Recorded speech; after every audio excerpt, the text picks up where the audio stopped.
Rodniks are humming in the dead of the night. Electric bills climbing, ain't feeling right. Hash rates dropping, profits thin as air. I'm digging for gold, but there's none down there. I got the crypto mining blues, feeling like I just can't choose. But there's a spark in the AI glow.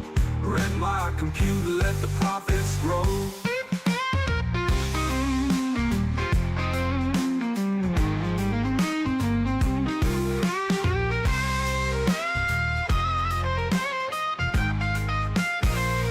Once I was king with my GPUs.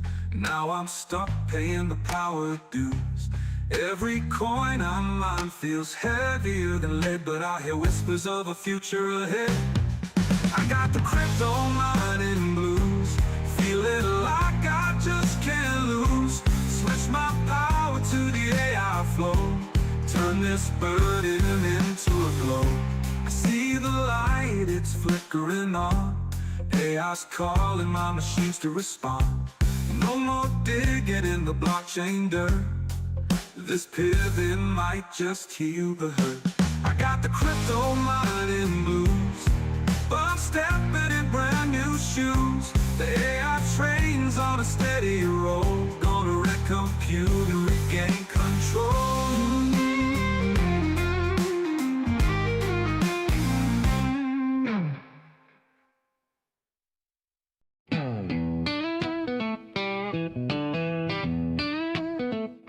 I was digging deep in the digital ground, hoping for treasure, but nothing was found. The rigs were buzzing, the heat was real. Electric bills biting like a thief who steals. The crypto mining blues got me feeling low. The profits are gone, where did they go? But there's a light shining through the haze. Renting compute might just save my day. I stacked up GPUs, thought I'd strike it rich, but the market's a beast with a wicked glitch. Hash rates climbing, rewards falling flat. Chasing that coin, I'm chasing a cat. Crypto mining blues got me feeling low. The profits are gone, where did they go? But there's a light shining through the haze. Renting compute might just save my day. AI knocking, it's a brand new game. Whispering sweet that it knows my name.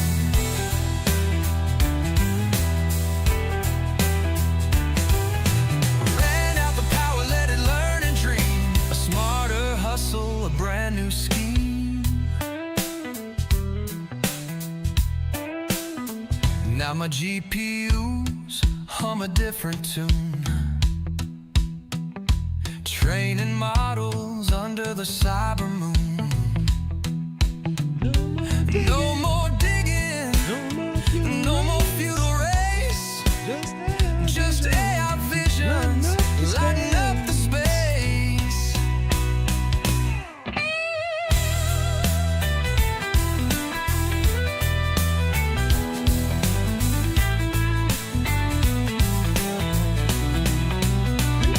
Crypto mining blues got me feeling low. The profits are gone, where did they go? But there's a light shining through the haze. Renting compute might just save my days. Now my GPUs hum a different tune, training models under the cyber moon. No more digging,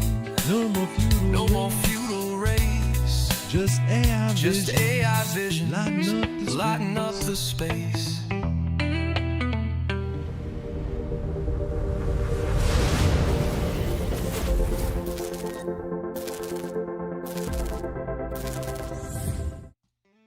Howdy, howdy, howdy. Good to see you guys. Appreciate you guys being here. Happy Christmas season Saturday night. You guys get anywhere on your Christmas shopping? Looking good as a priest. Well, thanks. Appreciate it. Anyway, let's see who's here. We got 10 minutes to midnight. Who is here? Yes. Rest in peace. The consumer PC market. So sad. So sad. Black Cat team, good to see you. Let's see. Mr. X625. Appreciate the the priestly look. Tubanjar. Ahoy there, matey. And Crypto MB is here rounding out the people that are here currently. I may be on my own tonight. I have a feeling. Yeah, the RAM is too damn high. That's for sure. That is absolutely for sure. The RAM prices are insane. I said 200% in the video I put out earlier today, and then I was like, wait a minute. It's more like 400% RAM prices. It's insane. It's absolutely insane. The Threadripper combo that I bought, I don't know, a month and a half ago or so, something like that. That has now gone up by like $1,000. I think it's like $28.99 instead of $19.99. It's like $900. Still absolutely insane. Insane. The prices that have gone up, and I feel like we're just like scratching the surface at this point. Let's see, Max. I have actually some insider news. The RAM prices has been started before we all found out. Well, yeah, I mean it was kind of reactive. We started seeing them start to go up, and then the message got out. So yeah, it definitely did. I'm glad I didn't have really. The only one that I bought after I heard of the news was that combo deal. Because that combo deal was still $19.99. I'm like, it ain't going to be $19.99 in a week. And sure enough, it was $21.99 a week from the day I bought it. So I knew that was going to be going up in price because of the RAM. So I just took advantage of it while it was still there. Let's see. Scott Rhodes, good to see you, sir. I missed the 2K Asus drop today. Ugh. Yeah, there's so there's a thing called Track-a-Lacker that I have. And I've been seeing these Asus Tough $2,000 5090 drops. They also track the 5090 FEs. And I'll tell you that story here in a little bit, because Hash Rico, good to see you. Cause look what I got. Finally got my very own 5090 Founders Edition. Just came yesterday or the day before. I think it was Friday. I think it was yesterday. I just opened it today. I was gonna put it in the system, and then I kind of forgot. I needed one more thing to finish off adding that to my Threadripper system. So I have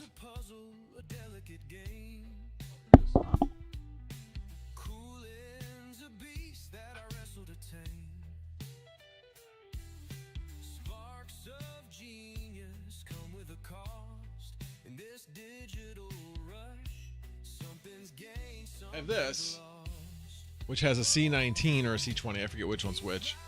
But I need a C19 to C20 cable. And I don't have a spare one. And for whatever reason, Amazon is starting to delay everything. The earliest I can get a delivery as of like 2 hours ago was Tuesday. when I order stuff this time of night, I can usually get things next day. I can always get things 2 days at a maximum. Now, I also was supposed to receive a package today, and that's been delayed until Tuesday as well. So, no explanation. So I don't know what's going on with Amazon, but something's going on.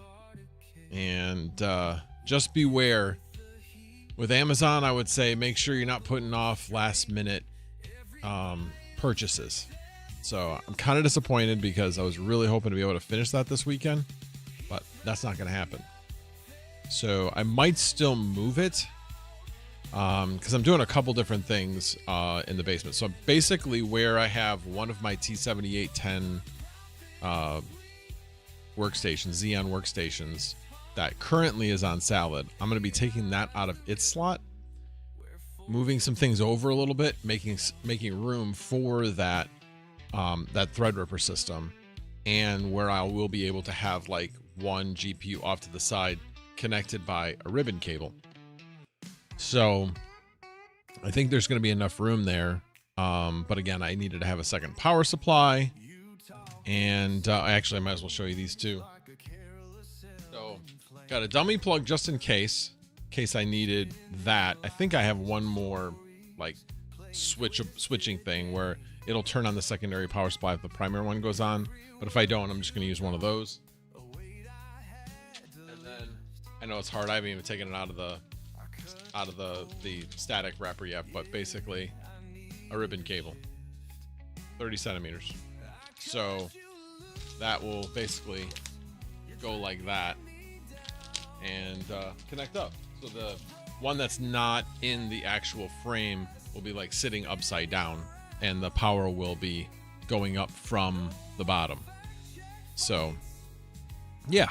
So anyway, but yeah, I was hoping to get that done this weekend, but no, can't do that because I don't have the power cable. And the good thing is I started thinking about it and it really should hook up the third PDU. I did have another PDU that, thanks to Integra guy, who I haven't seen him here yet, I purchased it from him. Kind of funny how that worked out. This was a while ago. This is when it was still warm outside. I was looking for one of these and found one on eBay, and through his like frequently asked questions that he had on there, I figured out that it was him. So I'm like, well, it's in his, I know around where he lives. I didn't know exactly. And then it said Integra guy in there. So I was like, pretty sure it's him. So then I messaged him on Discord and we just hooked up from there. But I thought that was pretty funny. But anyway, I have it still sitting. I'm going to put that in the wire shelving right next to the Threadripper system. And that way I'll just be able to hook it up. So yeah, anyway, but yeah, unfortunately I got to wait on that. It's a bummer. Let's see here. What did I miss here? Jing-a-ling-a-ling-a-ling. To you too, 10 minutes to midnight. FE Beauty, yes, it is very pretty. And I love the fact that it's only 2 slots. Goat, good to see you. Yeah, Amazon be tripping the last few weeks. Yeah, they certainly have been. Good to see you, Goat.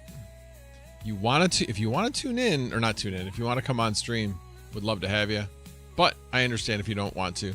I own an IT company in Denmark and work with many Chinese partners. About 4 to 5 months ago, they informed me that we should stock up our warehouse because RAM SSD prices would rise due to a chip shortage.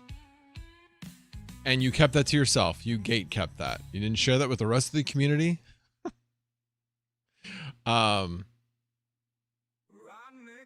Well, okay, so I have some background. Well, I used to work in PCB manufacturing, not the actual PCB itself, but the assembly of the PCB. So we used to, well, when I worked there, I was involved with acquiring the necessary parts. And yeah, we would see where, obviously during the pandemic when places had shut down, we had shortages. So that was a little bit different. But some of the time, yeah, some of the things are hard to get because they're high in demand. Then you got to go to brokers and things like that. Beg, borrow, and steal from your suppliers, saying, "Come on, you got to help me out. I need the next allocation." That's where relationships come into play. But yeah, when it comes to capacity of a lot of these parts, they're in it to make money. So if they only have so much capacity, they're going to sell to the highest bidder. And so they're not restricting capacity unless, of course, there's like, a fire at a semiconductor plant, which has happened and that has caused issues. But in this case, it's just simply so much demand. So much demand. All right, let's see. Let's see. Just trying to catch up with where I was. Yeah, same 4 terabyte hard drive I bought is now double. LOL. DDR5 is stupid price. Yes, it is. Hello, Mr. Red Panda Mining. How are you? You awake from your nap? Hey, there is nothing wrong with naps. Nothing. I've been taking, actually, when I've been getting home from work, late. I'll eat dinner, basically be awake for about an hour, and then I can't stay awake. I'll like nap from like 10 until midnight and then finish up whatever I needed to finish up and then go to bed. This headrest has been a godsend. Has saved my neck.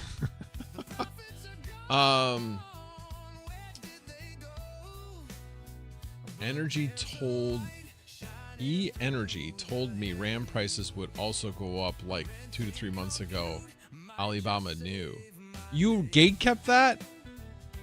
Really? Faceless channels is the way to go. Got it. Oh, that's a good question, actually. I doubt he felt it from where he is. I'm assuming you didn't feel the earthquake wave from Alaska, did you? Yeah, there was a 7 or higher on the Richter scale in Alaska. But that's still a really long way away from where you are.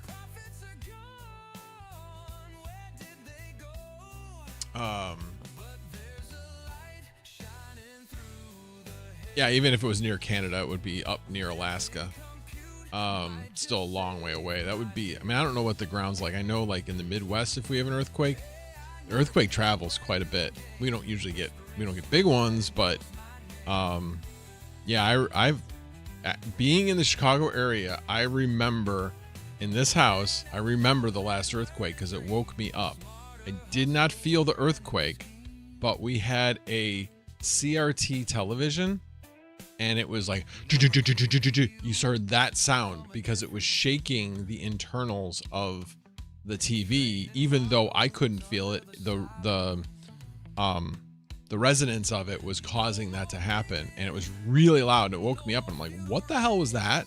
And I went right back to sleep because it was like 2:30 in the morning or something. But then the next morning, they're like, "Oh yeah, there was an earthquake last time." I'm like, that's what that was.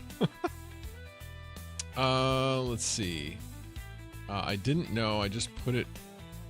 Didn't think it was going to be this. Oh, you didn't think the pricing was going to be this bad. Thought China was kidding. Oh no, they don't kid about that type of stuff. They definitely do not kid about that type of stuff. E-Energy is also one of our suppliers. Got it. Hey, didn't your distant family tell you? Oh, look at that. I was making videos today. I actually had my microphone on. Was doing some taping of changes going on downstairs in the, like what I was talking about with, I already talked about that. But yeah, new 5090, loving it. Just got to get the C19 to C20 power cable, and then I'll be good to go. That should be a relatively easy thing to do. I shouldn't have to like just basically shut it down, put the new GPU and remove the GPUs around a little bit, put in the new power supply, and turn it back on. And it should just go on. It should be fine. I don't have to like load anything extra up or anything. Vast should just recognize it at that point. So that's a good thing. All right, I need to pull up because I put it all in the notes of the stream of all the things I was going to talk about tonight, and now I'm drawing a blank. A blank. Go there, go there. Nope, that's not it. I need to go to live and then go there. There we go. All right. I already showed you the new GPU. We'll talk about the death of the PC market a little. You know, if you guys haven't seen the video that I put out earlier today, I was hoping that somebody was going to pick up on the irony of me putting out that video, because it's a video talking about the death of the consumer PC market.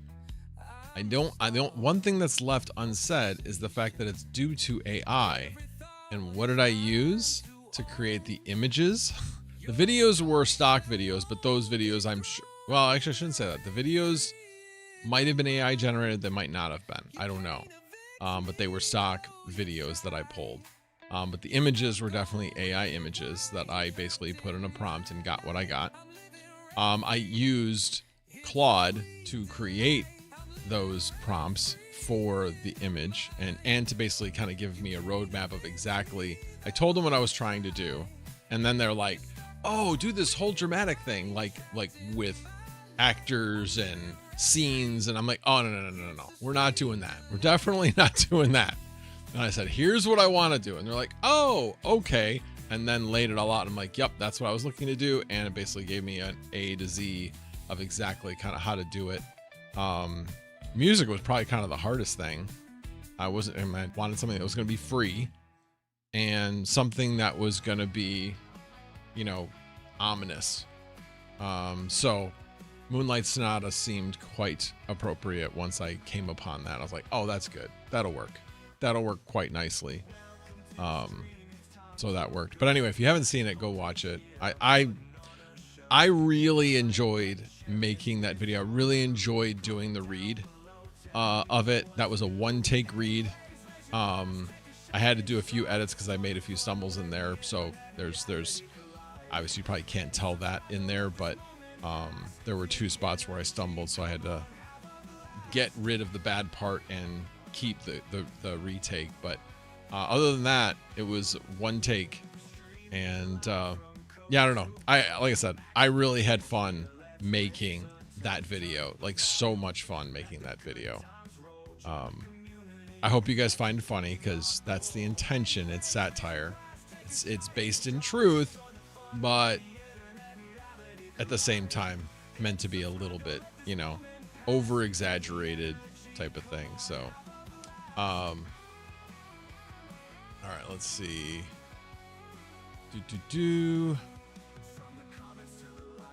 Frogman band. Like the short video you posted. Oh, good. I'm glad you liked it. Where did you snag the 5090 from? Can't find an FE anywhere. Okay, so Crypto MB, you need to look up Track-a-Lacker. So I'm going to tell the story now of exactly how I got it.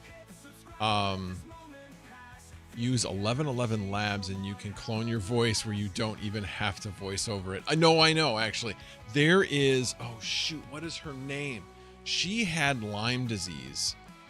So I don't know if you're familiar with Lyme disease and what it can do to you, but I mean, it like completely drains any energy that you have.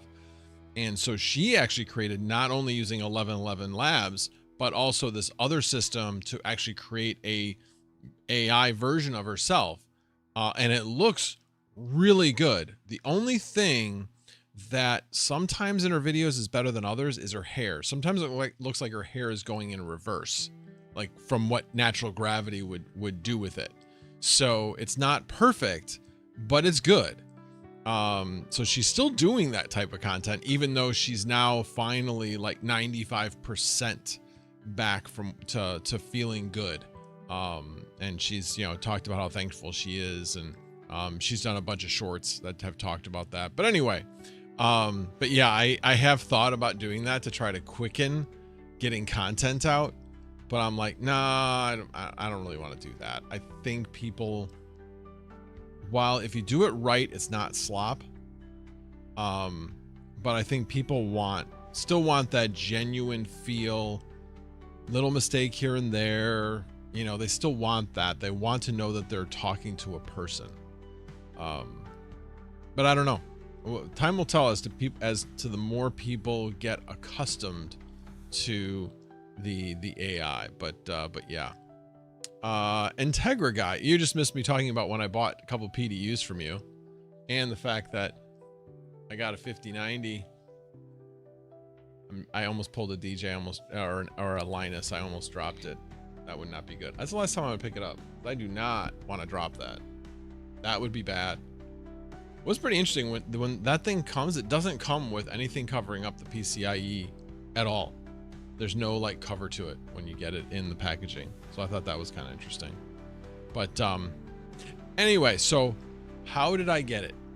So I had Trackalacker, and I had gotten the notification like at, I don't know, 2:30, 2:45 in the afternoon, and tried to get in. I was like 15 minutes after the notification, couldn't get it. Tried again like 5 minutes later, still couldn't get it. I'm like, all right, I guess I missed this one. There were no further notifications on Trackalacker, none.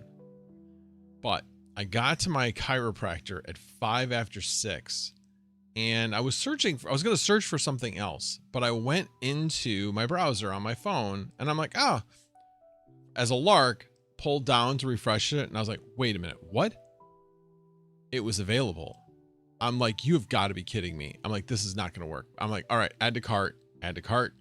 Went through the whole checkout. I had to do, I actually even had to do the not the confirmation, but the verification process, because I hadn't done that in a while.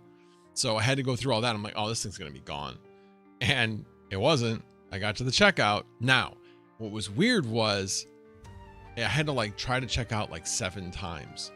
I just kept trying. I'm like, okay, this is why it's still here, or showing still here, because it's not really here. I kept trying, and like on the 8th try, it went through, and I'm like, no way.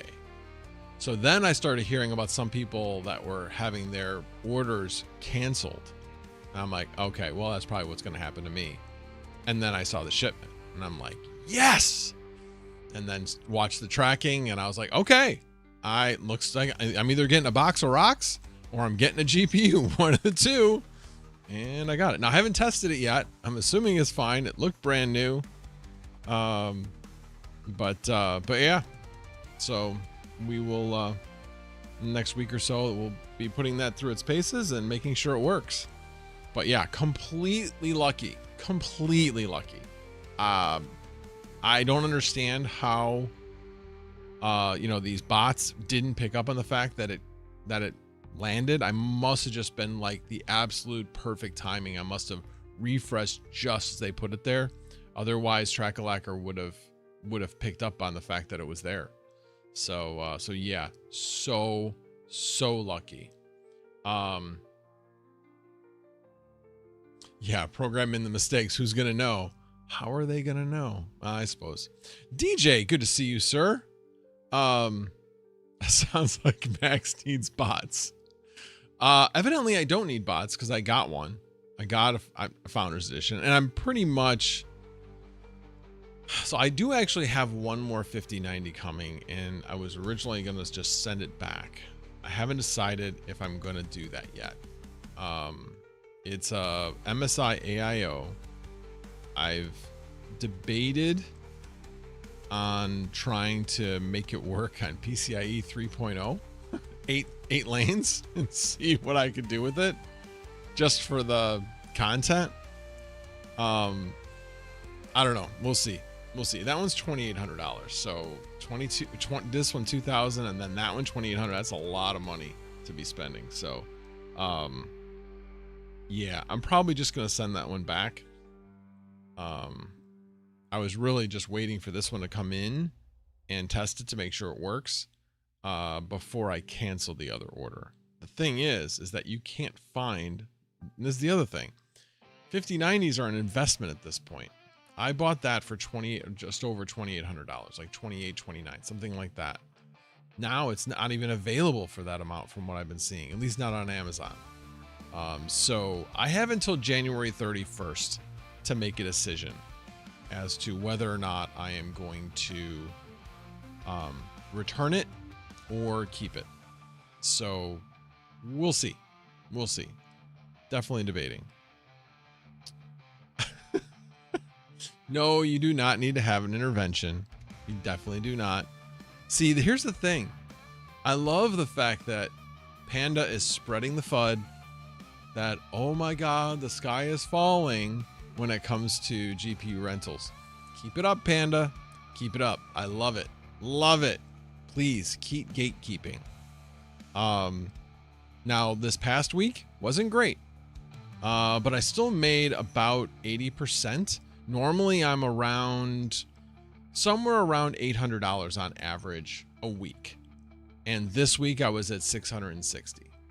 So basically down not quite 20%. It was a slow week. My 4090 rig was not rented for a few days. So, which is going to happen occasionally. It just does. But now, well, let me just double check because I don't want to lie to you guys, but I'm going to double check to make sure. Let me do one more refresh, make sure. Yep. All of my 4090s are now rented. That definitely helps out a lot. And 5090s, I've got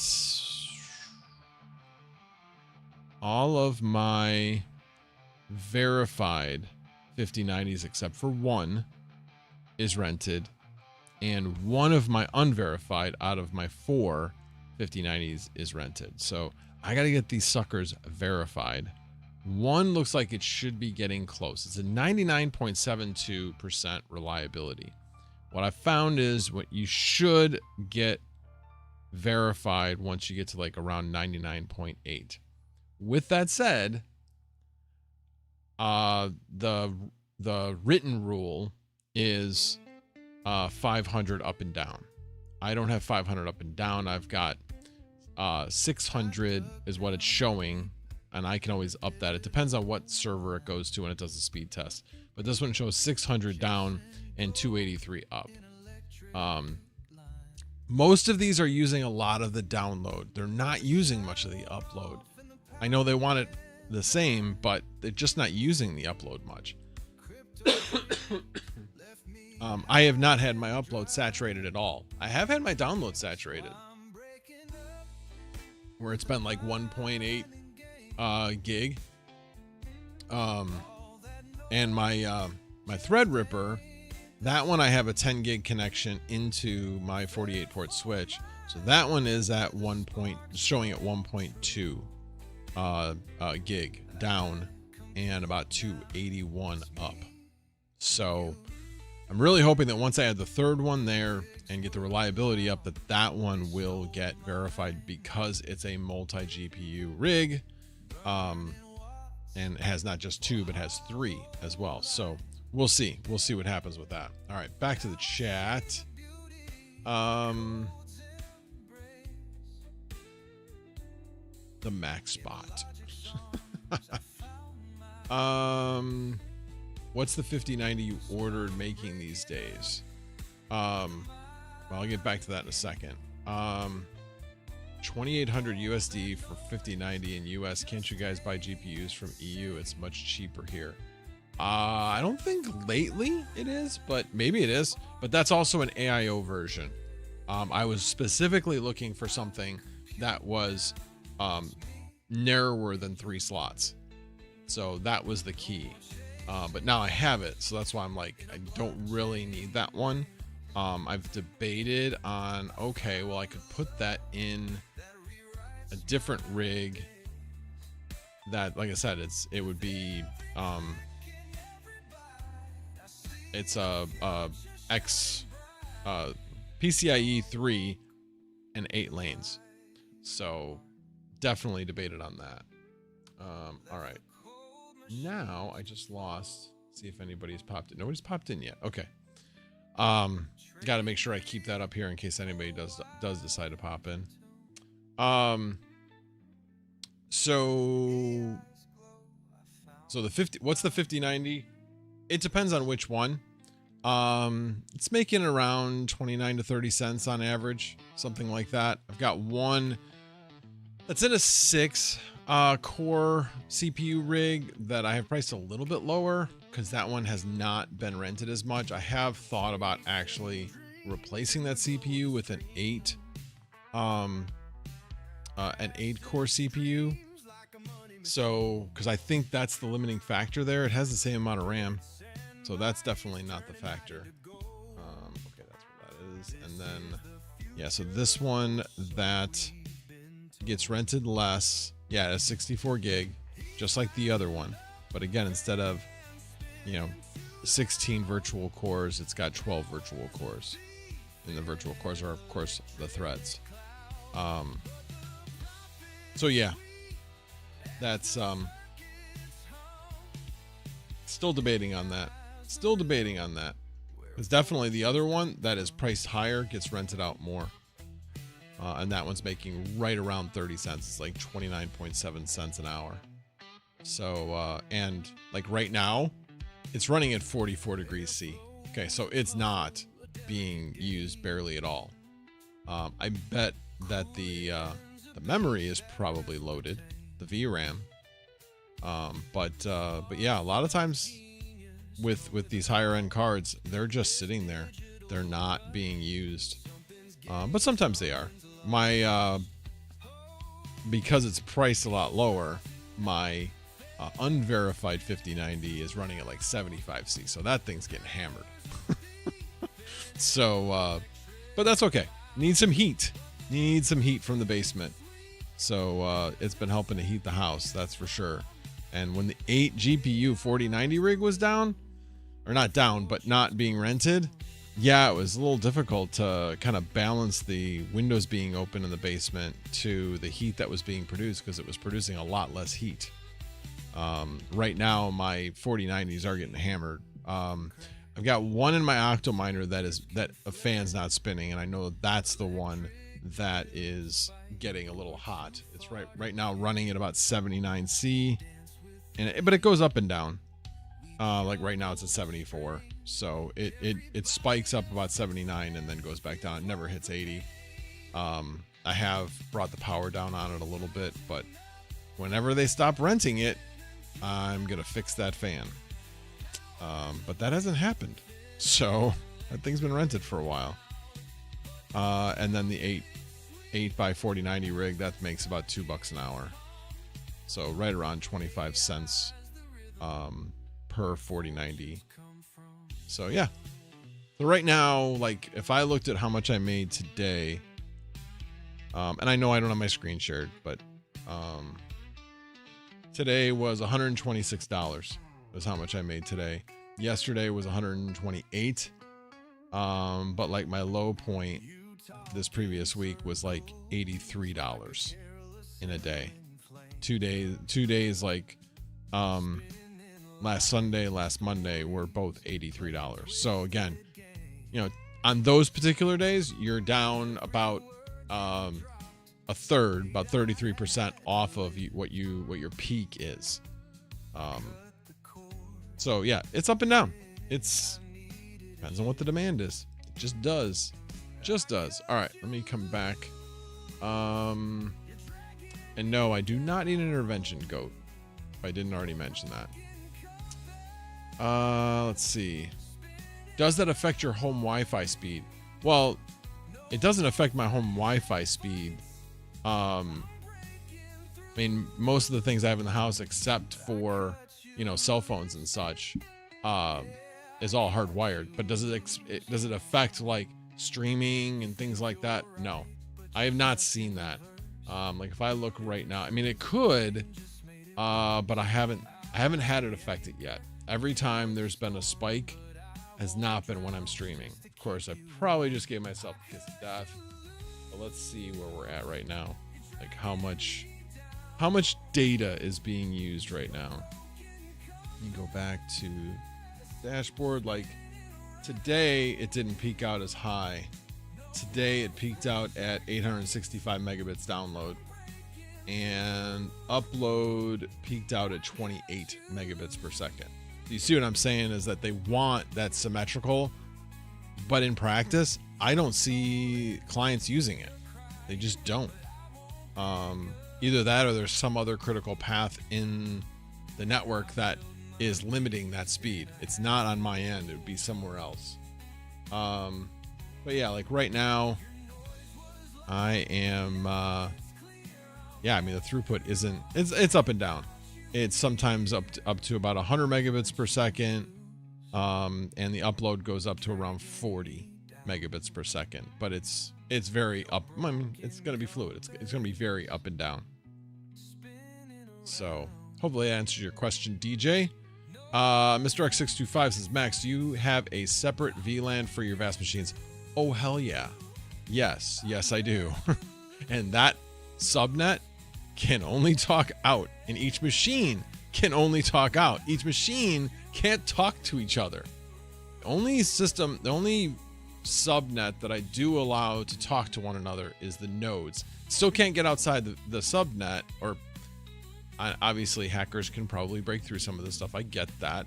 But by design, in that particular one, I want to make sure that my flux nodes can talk to one another in case they have to resync the blockchain, and that way they can grab it from the other node. So that's the only subnet I have where, other than my home one, but yeah, I've got a vast one and I got a node one. The vast one, they can't talk to each other. Let's see. What do you think about the 5060 Ti on PCIe X8? Is that good enough?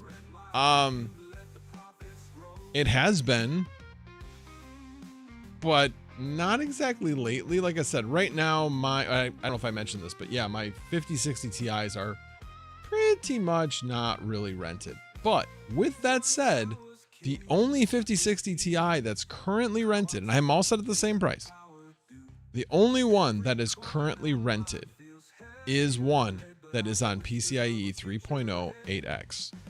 The other ones are, well, that's interesting. Those are on, those state PCIe 3.0 8X as well, but those should be 16X. That's interesting, because there should be enough lanes. That's strange. That's strange. I swear to God, that used to say 16 lanes. Oh, what am I talking about? Duh. The 5060 Ti only has 8 lanes. So the 7810s are definitely capable of 16 lanes, but obviously the card is not. So yeah, I mean, it has been in the past been rented quite a bit. It's just right now, the last few days, it's not been. So again, there's cycles. I will say my 3090s and 4090s are my most consistent. Right now, I have 3 3090s. They're all rented. And like I said, all the 4090s are rented. The 5090s, some people are still bucking what needs to be done in order to have whatever jobs they want to have run, to make the modifications in order to run under the new Blackwell requirements. So let's see. Automatic Beats, good to see you, sir. Off to work. Well, hopefully I can somewhat entertain you. Okay.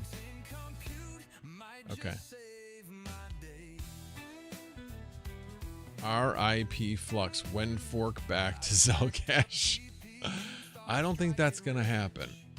Could be wrong, but I'm thinking no. Yeah, you're right, Big Peak. 5060 Ti can't be 16. It only has 8 lanes on it. So Big Peak says, I have 2 8-card verified servers with 3060s on them. I'm thinking of changing them all to 5060 Ti's. That's what I did, and it seemed to be pretty successful. I think 3060s they're kind of done and gone. Now I think the reason why my 5060 Ti's are not rented right now. I had been able to get rented like at a higher price. When you look at like how things are, what the range of prices is on the 5060 Ti's versus other cards, I was able to price much more towards the median and get rented. The other cards, not always. I know people say I price things too low, but there's a matter of when you're rented all the time. When you're rented, you're making money. When you're not rented, you're not making money. So there's a balancing act of being rented a higher percentage of the time versus when you are rented making buku bucks. And that's a balancing act. I'm trying to do the same VLAN for vast machines, but I have issues with which is my upload is way out under 2 megabits per second, which is not good. Should be more like 900. Any idea what can cause this? I don't know if Goat or Panda. What networking gear are you using?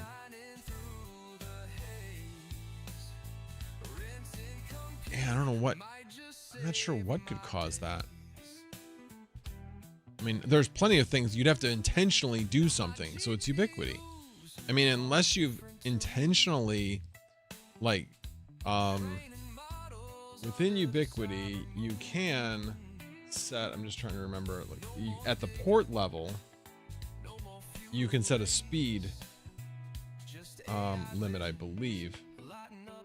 I don't think it's on a client level. I think it's at a port level. Let me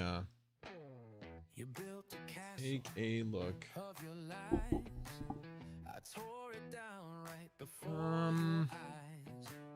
No room for games, no time for fake. I slam the door for my own sake. I'm living right. Don't see it at the port level. Is it at the client level? God, I swear to God, it was at the port level. But I'm on a new version of Ubiquiti software, so I'm still kind of getting used to it. But if I go to the client devices, go to settings. Yeah, I don't remember it being here on settings.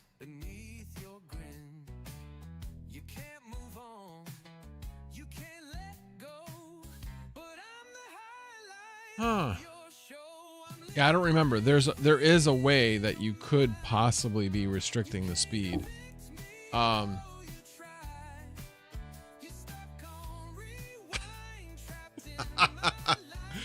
Sorry, I'm reading chump changes. Laugh my ass off. Last time I watched YouTube on my laptop, I must have muted the video.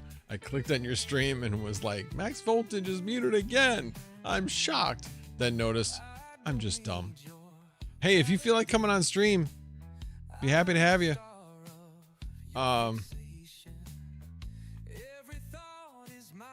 Let's see. Version 3. Oh, you're having trouble with it? Yeah. I don't think hardware offloading would do it, but I don't know. I would have to like go into your settings and really try to figure it out.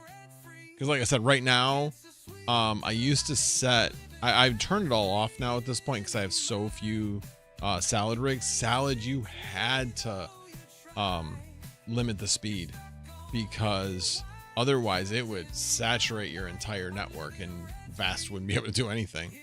So, yeah. Scheduled for tomorrow. I just finished editing a video scheduled for tomorrow at noon on the Pokemon channel. LOL. Nice. What Xfinity plan do I have? Yes, that's exactly. I have the 2 gig down, 300 megabit up, although I typically get about 350 up. The 2 gig down I don't normally get. There's somebody else on the network that I'm pretty sure is doing bandwidth sharing, and he's he's like right at the start of the chain, I guess. And so he gets first priority. So sometimes it really gets screwed up and the download gets slowed down quite a bit. Yeah, I get more than 1 gig down, 300 up. Let me just run a quick test. Let me see what I'm at right now.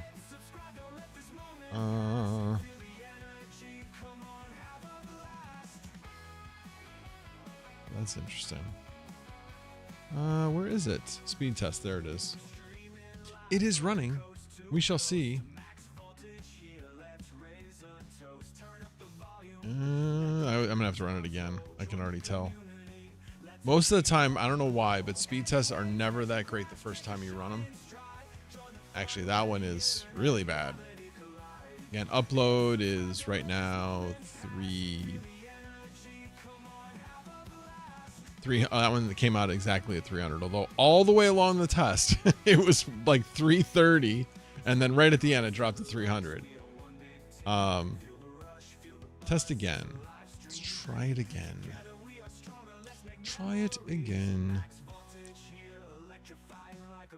Yeah, right now I'm not getting that great. Wow, that's bad. That is really bad.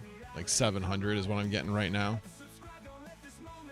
I don't know why it is that now, but like I said, I've seen spikes that I'm getting well over that. So I don't know if it's just the server that I'm running it on, because I'm using the actual one within the Ubiquiti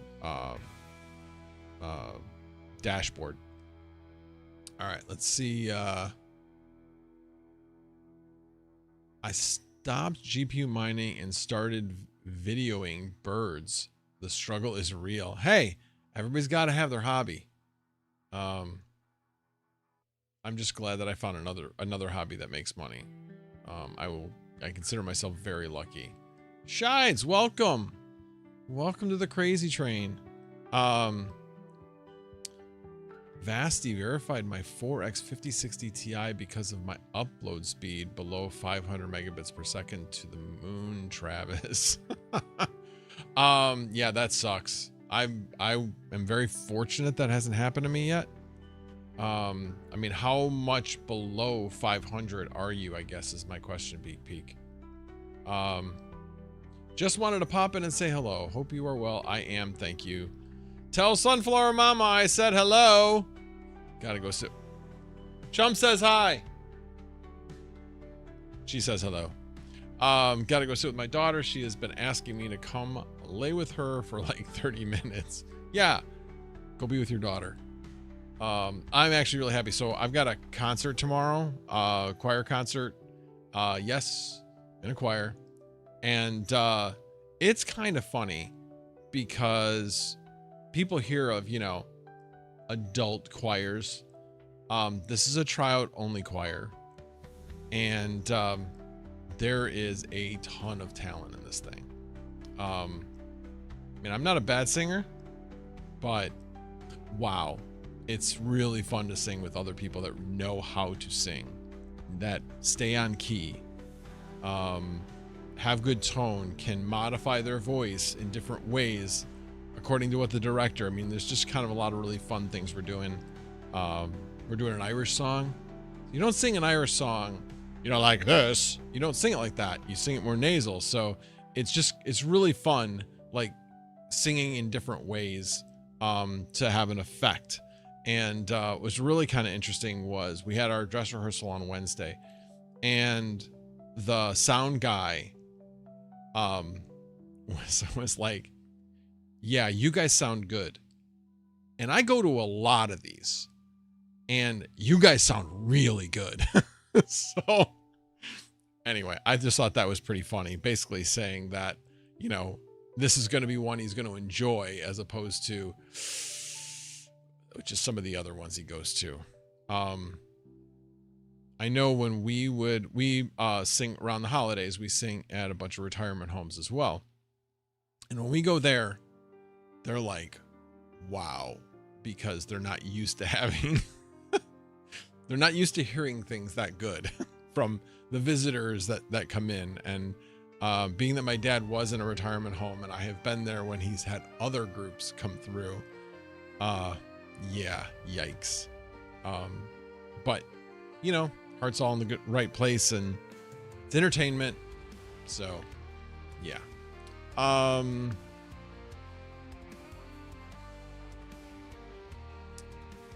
30 up, I'd lay on a bed of rusty nails to get 300 up. Oh, got it. Okay. So it's probably, yeah, because you only have 30. It's so far off. They're probably giving me a pass because I'm close.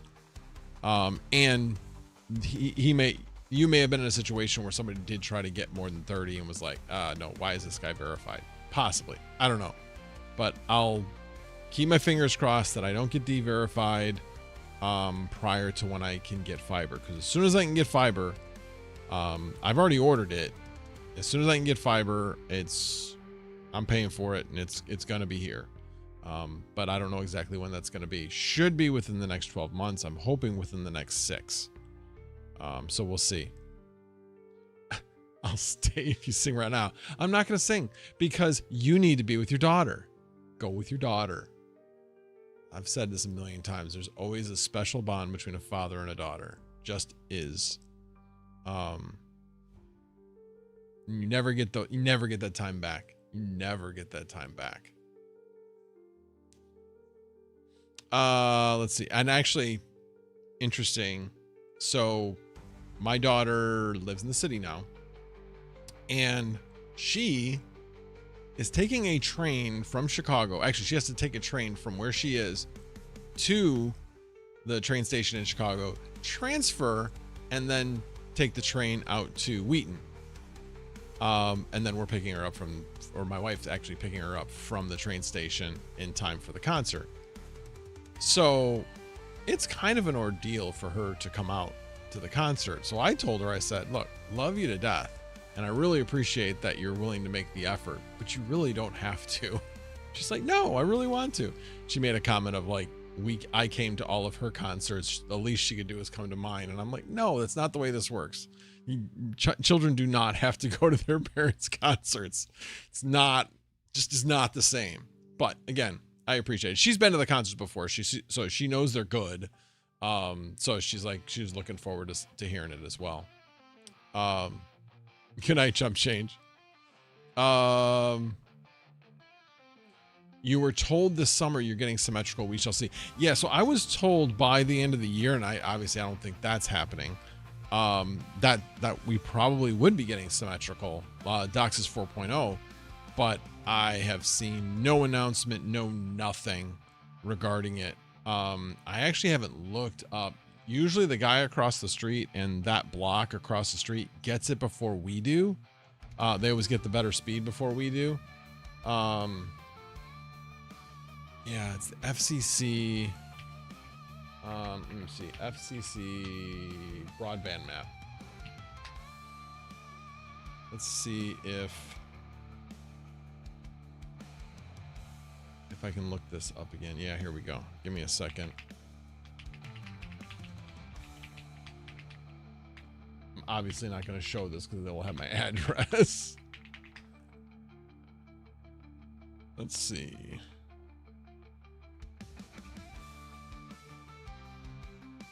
What are you talking about?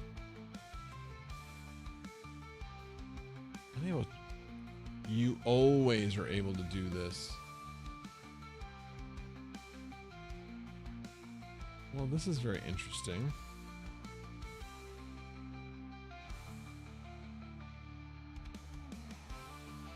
Okay, fine. Let me put in a different address. Usually you can just click on the map.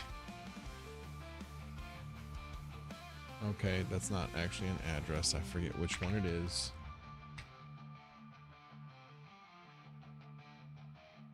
No location data. Oh, this is old. Really old. The last is updated is June 30th. So no, there hasn't been any change since then. And then it's weird. It says that that's date as of June 30th, but then it says last updated 11/22/25. All right. This is kind of goofy. I don't know why. Yeah, it's the map is really goofy right now. So it does not appear to be wanting to cooperate. It's not even giving me my location. So it looks like it hasn't been updated. That's unfortunate. This is a really great service. Like you could actually see like what speeds you can get at your address. And unfortunately can't do that anymore. A lot of things have been cut back at lots of government entities. This must be a casualty. Your ISP doesn't want you looking up competition. No, it's definitely not that. Because right now there isn't any. There isn't any way to get fiber at my location. Just is not at all. But yeah. What did I do with that? What did I do with that? I had the description's up here. Got it. So one of the things I did want to talk about, going back to GPU rentals, if you already have hardware, all of this is good news. I'm looking at this like, okay, so what does somebody do who previously would have been like, yeah, I'll just build like a 2x3090 AI rig, I can get some cheap RAM. No, now it's just cheaper to rent for when you need that. And so I'm thinking there's going to be an increase in demand, especially for these lower cost providers, for anybody that wants to, needs, to train anything, or, needs something that would be multiple GPUs. So I'm actually thinking this is good news for people like me that already have hardware. So for me, it's more about how do I maximize the hardware I have? So do I need to be changing out some GPUs possibly? Is 5060 Ti still the way to go? I think so on those particular rigs. But yeah, I'm toying with different ideas with the hardware I have. I've actually thought about, since I don't really use the GPU for gaming or anything like that. I have thought about taking this away and then just like using the NUC as my main computer. Sunflower Mama says hi to everybody. So I don't know. I've been toying with a lot of different ideas. I actually thought about buying a mini PC for Sunflower Mama, since she doesn't game at all, but she's got a GPU in there, and I thought, it's got a 10th gen i5 in there. Probably could put a GPU in there, although I think that might still be PCIe 3. I don't know. Like I said, that's not really been where my focus has been, but when I started thinking about this tonight, I was like, man, I honestly think this could be a really, really good thing, that there's going to be more people who are going to do software as a service, as opposed to, actually getting their own hardware. So for the next year, I'm thinking this is probably going to be a good thing for people who already have the hardware. I know a lot of people are like, well, I'll just sell all my hardware. Yeah, but I think the price of renting out GPU rentals is actually going to go up. I think we're going to level out. I think this is going to be similar to the GPU shortage that we had with mining. I don't think there's going to be much of an increase with new GPUs coming online, and therefore the supply is going to be static and demand is going to go up. So that's what I'm thinking. Could be wrong, but that's why I'm actually looking forward in a very positive light with these things. Now, like I said, it's not great overall. I'd like to continue to grow. Kind of similar to when, we had the GPU shortage. I would have loved to have gotten more GPUs, but at the same time, it limited the amount of hash rate that could come online because there weren't as many GPUs being sold as could possibly be sold. So anyway, what do you guys think? Do I live on the moon? No, I do not live on the moon. Today, fiber is everywhere. It isn't here. I do not live on the moon. I live in an area that is surrounded by people who can get fiber. So people further. So I live west of Chicago. The town west of me, further away from Chicago, can get fiber. South of them, they can get fiber. Not where I'm at. East of me, they can get fiber. We are like in this little bit of a donut, I guess, where we have not been able to get fiber yet. Like I said, there's plans. Metronet was already starting to build it out. I've seen trucks that are laying fiber coming from the east. I haven't seen anything coming from the west, but I think our feeds, because we're on the east side of the town, is going to come from the east. So yeah, I don't understand. I mean, our town is like over 40,000 people and we don't have fiber.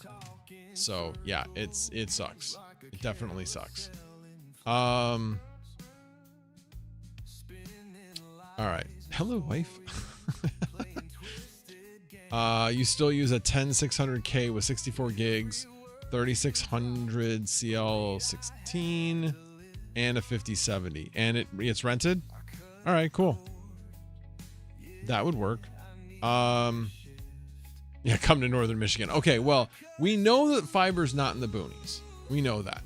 I mean, what major town is near Northern Michigan? I mean, Traverse City is, obviously that's way north, but yeah, I mean, you have Southern Michigan has a couple of decent sized cities, mainly the college cities and then Detroit. But once you start getting north, it's a lot of nothing. Same thing with Illinois. You go south. I mean, obviously Champaign probably has fiber. Peoria may have fiber, may not. I don't know. But yeah, outside of the cities, you're probably not going to see much in the way of fiber. Let's see. We have Bigfoot and cable modem. Yeah, I mean, I have basically a cable modem. It's a gateway from Xfinity. Come to Indiana also. Fiber is not everywhere here. Yeah, again, you have Northwest Indiana, which I'm guessing because of the I won't say poverty level, but the income level there, probably not a lot of people are going to be able to get fiber, and so they probably haven't rolled it out there. Maybe they have. Maybe I'm completely wrong. And then obviously around Indianapolis, but all the other parts, till you get closer to like Louisville, again, it's still mainly being done in the metropolitan areas, not outside the metropolitan areas. You're just north of Antioch and can't get fiber either. Yeah. Not a surprise, Captain Crunch. Not James Dude. Detroit here. I don't have fiber in my neighborhood, but a couple miles away, a buddy does. Yeah, hopefully, Yeah, and I appreciate that, Ontario Miners. Smash the like, bros. Come on. I'm not actually tracking that right now, as far as how many there are. Mr. X625 says, Max, would you like to share the prices you offer on your GPUs on Vast? I just want to know if I'm so greedy with my prices, therefore I don't get my GPUs rented so much. I do not want to put it on the stream, because if there's anybody from the Vast Discord, I will get scorched in their Discord, because that's happened before. So I'm not going to do that. If you want to send me a Discord message, direct message, I will let you know. And it depends. Obviously unverified, yeah, there's significantly lower prices on those. Big Peak says 8 miles down the road in the woods, they have 8 gig up and down. Michigan doesn't make sense. There's a lot of states in this wonderful union that don't make a lot of sense. Max, look up Stewart Lake near Clitheroe, Minnesota, where my father's rustic one-season cabin is. We have 1 gig fiber there. That's just insane. Did you guys have to pay like a specific installation fee to actually get it there? Ontario Miner says just 3 gig up and down for $60 Canadian. So that's like $10 US. Well, not quite. Not quite. Shoot, I keep forgetting to go back to the control room. I have no idea if Kurt may have entered the control room and then left because I didn't look. He said he might be coming tonight. Not sure if he's gonna come. You need a small Christmas tree also. Yeah, I mean, they're around. You can get them. You can get them. I'm sure that Sunflower Mama would fly out to wherever you are to set it up for you for a small fee. And by small, I mean big fee. Anyway. So yeah, family, not father. Oh, families, got it. Shides, no, it was super cheap. They ran it one season and I called to hook it up, and once I realized what they had installed, we barely had cell service there before that. Wow. Oh, that's right, I forgot. Yeah, you're not that far away. I'm sure you can set up your own Christmas tree. It's not that hard. The big thing is obtaining the tree, the small artificial tree, and then finding the lights that, you know, flash between colored and white. Oh, Northeast Indiana, got it. Oh, and you're probably near Terra. Pretty near Terra, anyway. You know where Terra is, Rizzo? All right, let me see if there was anything else I was going to cover tonight. I've been talking for about an hour and 10 minutes or so. Oh, salad update. So I have requested, let me see if they've actually done it. I actually requested, like, why don't they, oh, I'm here.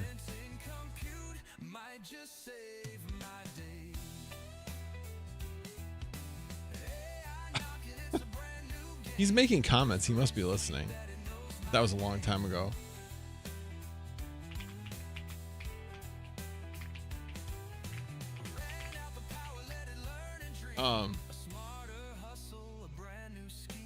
Oh, got it. He was commenting on something else. Oh.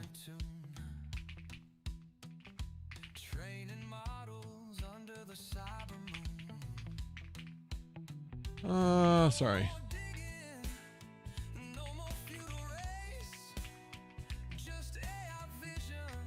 All right.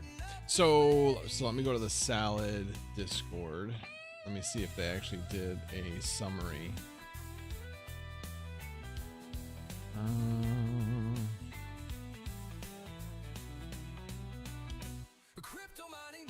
do not see it. Nope, don't see it. So anyway, I'll give a basics of what they talked about. So there was a customer they had that was most of their demand, or a big portion of their demand, was like using 5,000 GPUs.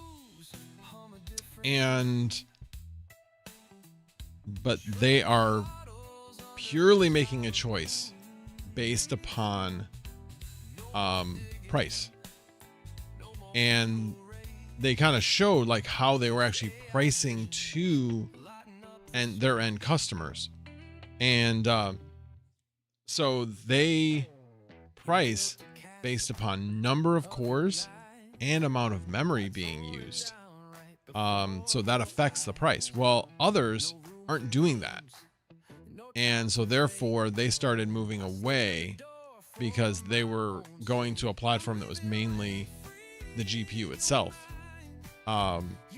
So now they are starting to figure out and change their pricing to better match the pricing that they were getting. And so they are working with them to slowly migrate at least a portion of those jobs back. So, yeah, so once they learned that, it was kind of a little too late, but obviously we all saw the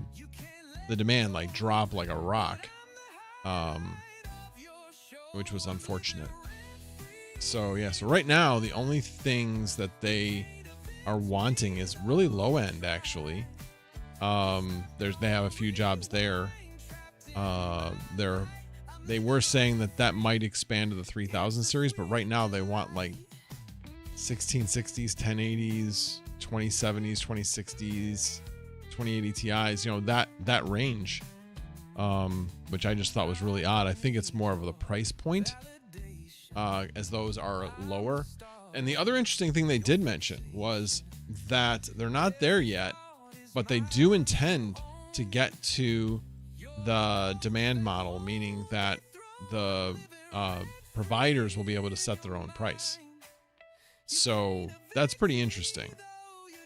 Now, given what their prices are already, I don't know how much that's going to affect things.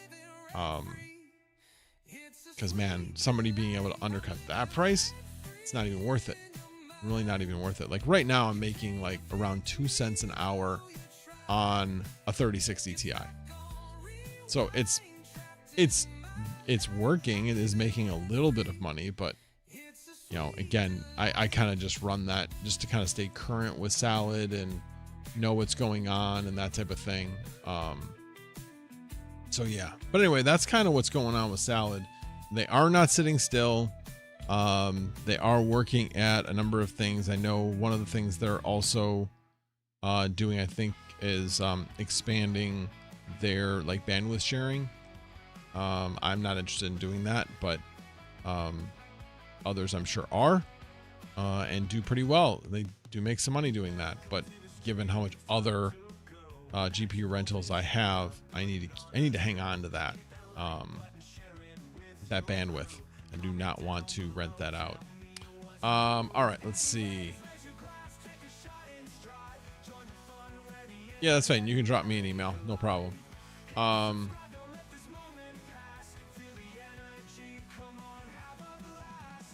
Let's see. Yeah, it's actually just north of Terre Haute, but yeah.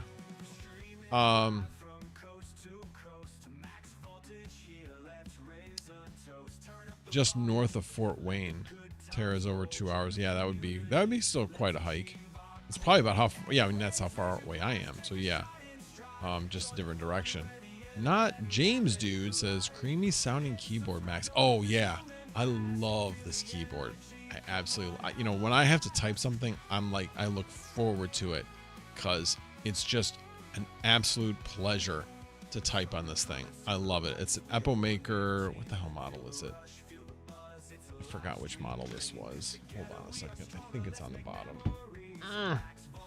Heavier than shit. I think it's like the Galaxy or something. I think that's what it's called. Anyway, but I love this keyboard. Absolutely love it. I don't even remember how I exactly found it, but I was looking for another keyboard because my Razer was dying. The dial was, it would take my volume up and down. Even though I had turned it off, somehow it would turn itself back on, and then it would do it. It was a real pain. So I finally just gave up on that thing. I actually ended up giving away that keyboard to a guy that helped me get my first 5090. And so I found this one. It was exactly what I wanted. I wanted a slightly smaller keyboard. This one's like a 95% keyboard. So basically, in a full keyboard, you got your main QWERTY keyboard. You have your 3 rows or 3 columns of, and then you have your numpad off to that side. This one takes out 2 out of those 3 and then squeezes in your arrow keys, like kind of encroaches on the shift, the right shift key, and then the other arrow buttons are below it. So I forget if this one has like an official nomenclature for what kind of keyboard it is, but I like the fact that it's a little bit more narrow. The right shift key takes a little bit of getting used to, because I keep hitting the up arrow instead of hitting the shift, because I tend to hit the right side of the shift key on most keyboards.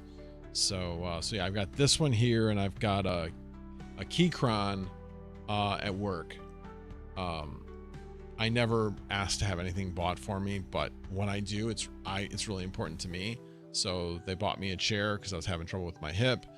And then I asked him, I'm like, hey, my keyboard's busted. And he's like, oh, okay, well then just get one through IT. And like, yeah, those are going to be like $25. Do you mind if I spend $70 to get a real keyboard? He's like, a real keyboard? What do you mean? I'm like, a mechanical keyboard. And he's like, it's only $50. I don't care what it is. Yeah, go ahead. He had no idea, had no interest in learning about it, because he knows I will ramble on about things I'm interested in, and he definitely did not want to send me down that path. so yeah, he let me get it. Let's see. Rizzo says it's cheaper to heat with natural gas than using that 3060 Ti on salad. I have one also. Yes, but actually I'm heating right now with a heat pump. So it's actually a little bit less expensive right now. But yeah. Still love your Razer Black Widow version 3. I have to have a volume wheel on all my keyboards now. Well, I do have like a volume knob. So I do have that in the upper right of this one. And I mean, I could, do it, using this, the side of the finger like you do on a lot of these. But yeah. You bought it new for $10? Dang. Not James Dude. I always tell people once you get a proper mechanical keyboard, it's a world of a difference. Never go back. Oh yeah. No question. What was interesting though is, so Panda does the typing races, and you're typing what you're looking at. And that's not the way I'm used to typing. I'm used to typing what I'm thinking. And I'm much faster typing that. And it's a different type of typing. So I have found, for whatever reason, I can type a little bit faster on my Keychron at work, even though I don't like it as much, than I can on the one at home. Maybe that's due to the right shift key, maybe. I don't know. I didn't really analyze that much. I just looked at the scores that I was getting. But this one's just so much of a pleasure to type on. It's awesome. Hall effect magnetic keyboards are a game changer. Yeah, I haven't done that yet. I was actually debating on buying one because they've really come down in price. And I was thinking about buying a like really small, like 60% keyboard to take with me when I travel. Because I will say the Lenovo, as far as laptop keyboards go, is good. I don't know how much I'm going to be typing though when I'm on the road there, but I mean that would be something if I was traveling for work, I would take with me, because it is just way faster to type on a regular keyboard than it is on the laptop keyboard. So yeah, I got a couple of things coming that got delayed. One of them is an external monitor and battery bank, as well as a charger. Also were supposed to come today and they got delayed until Tuesday. So we'll see. Hopefully those will get here. I did get like an extra 2% rebate on those things because I did delay the shipping like a little over a week, because I bought all this stuff around Black Friday, Cyber Monday time. And so yeah.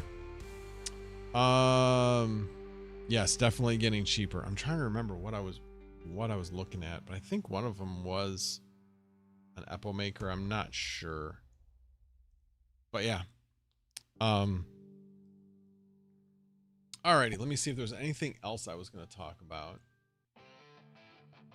And pretty much that's it. I mean, obviously, we'll still be able to get PCs, but the prices of PCs are going to skyrocket. We just haven't seen it yet. I'm really glad I bought that laptop when I did, because I really think laptop prices are going to go up a lot, especially if you want an integrated GPU or more RAM. So yeah. Oh, interesting. Did that change?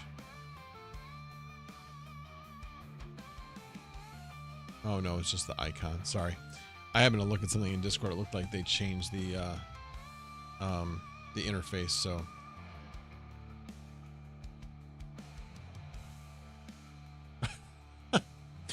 It's like, when I get back, I'll try to jump on. I'm going to be done by then.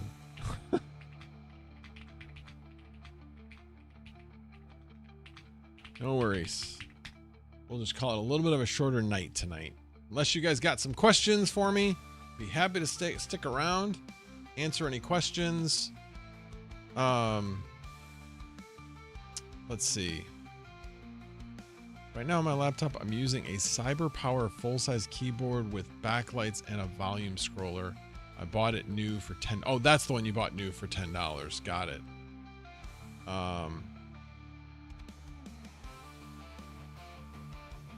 Let's talk about how amazing Dr. Pepper is. Now I'm wondering if Tubanjar is my son because he loves Dr. Pepper. It's a plant. He's a plant. Let's see. Captain Crunch, welcome. I have a 0 sugar Dr. Pepper right now. Nice. Actually, I haven't even opened up my Jocko Go Orange that I love these things. Well, I love that they don't have artificial sweeteners. Let's put it that way. Doesn't taste as good as like Diet Coke, but I do enjoy it. And drinking less artificial sweeteners, my hip has been getting actually better. Actually walked without a limp quite a bit this week, which is unheard of for me. So I'm getting to the point where I'm starting to take a little bit of ibuprofen in the morning, and then trying to move. And as long as I'm moving, it seems like things kind of get lubricated in there and move along a little bit better. So I need to keep that going so that I can start doing the exercises when I'm not in pain, and then strengthen the hip, and then hopefully it'll get better from there. So that's kind of what I'm thinking at this point. Chef Lahib, welcome. Let's see. All right, hold on a second. Let me back up a second. My kids took over my Corsair K60 low profile keyboard, LOL. That's the one that I'm pretty sure that's the one that my daughter has that she poured coffee on. I forgot to ask her if her keyboard was back working. She broke one of those when she poured root beer on it in college. No recovering from root beer on a keyboard. Not when it's a lot of it. All right, let me see. Asmongold in the chat, Dr. Pepper. For the ladies, it's always DP time. DP time? What is DP time? So Mr. X625 says, Max, I'm new to Vast. Can you tell us a little bit more about the payment method? I know it's once a week, but is there anything else we have to be aware as host? No, I mean, you just have to set it up. You can either get paid. Let me bring up that page. Go to my earnings page. And then, yeah, you have Wise, PayPal, or Stripe. I have both PayPal and Stripe set up. I never set up Wise, but I mean, I'm getting paid through Stripe. It's a much cheaper way of getting paid. It's like a 0.25% fee or something. It's really, really low fee. So, yeah, just set up Stripe and it goes straight into your checking account, or straight into whatever account you set up. Checking account, savings account, whatever. So pretty easy.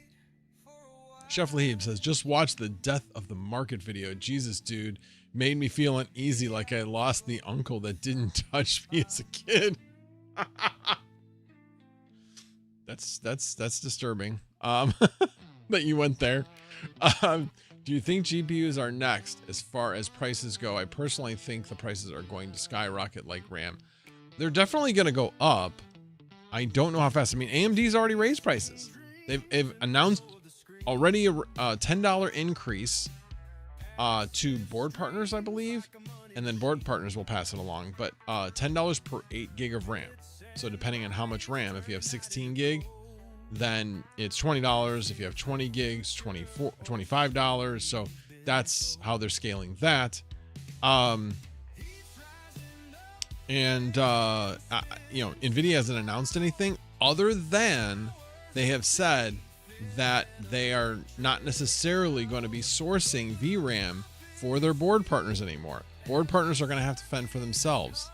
Well, you had the purchasing power of NVIDIA purchasing VRAM for you in bulk, and now you don't have that. Yeah, regardless of what the market's doing, you're already going to be paying more for VRAM.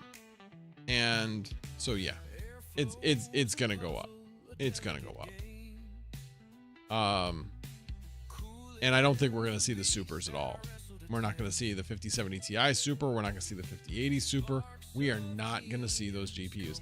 And if they do release those, they are going to be like a unicorn. Like, we're not going to see very many of those at all. At all. Tubin Jar says, just got a Corsair K100 for $100. It's decent. Yeah. I think a lot of the name brands are okay. I mean, the upper end Razer keyboards are amazing, but they're pricey as hell. You can get some pretty nice, like Keychron's a good brand, Epomaker's a good brand, and there's like other ones that are also Epomaker. They're just not under that same brand name, like Ajaz or something like that. I know Teaspoon has one of those. But yeah. Let's see. Don't look up. Oh, got it. That's what you meant. All right, now I'm looking at. See, I wasn't going there for that. Okay, got it. I wasn't gonna look it up, at least not on stream. I know better than that. 10% I think on CPU and GPU. I don't know. I don't know. I'm not sure how much GPUs are going to get hit, but I mean, a 32 gig VRAM 5090. Man, I could see those being 3,500 to 4,000. Easy. That's why I'm not really nervous about buying more, because I know the prices on those are going to go up. It's like an investment.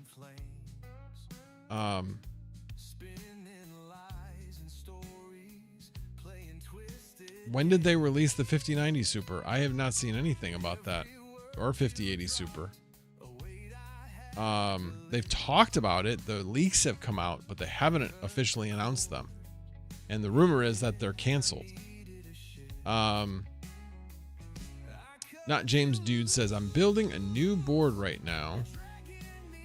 The whole bottom case is brass with copper. It weighs 10 pounds. Building a new board. Oh. What kind of board are you talking about? Yeah, let me know what kind of board. I mean, there can be lots of things. They are currently super different kinds, super hard to find, super expensive. Oh, I see what you're saying. Yes, they're already super. I got what you meant. Oh, keyboard. Okay, yeah, that makes sense. I don't know what I was thinking. Yeah, I don't know if this one has brass in the bottom of it, but it's got something in the bottom of it that makes it really heavy. I'm pretty sure it is brass. And it has like a whole bunch of dampers in there. I got it. Yeah, I got it. I'm a little slow on the uptake. Sorry. Super was a play on words. Yeah. I understand what a play on words is. I just completely missed it.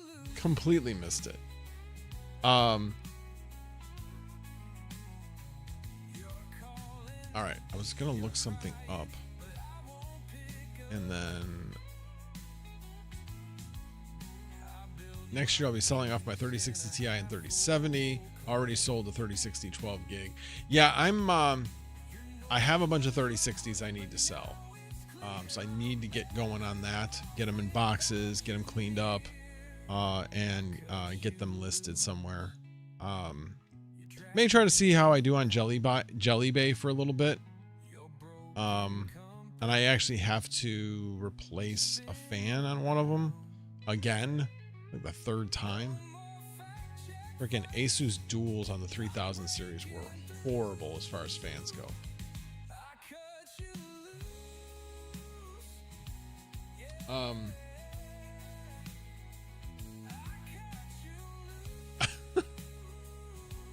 Oh no, I'm not looking up more DP stuff. No, I'm definitely not doing that. Definitely not doing that. Now I was just gonna come over and just make sure that everything was still, everything's in the same state it was.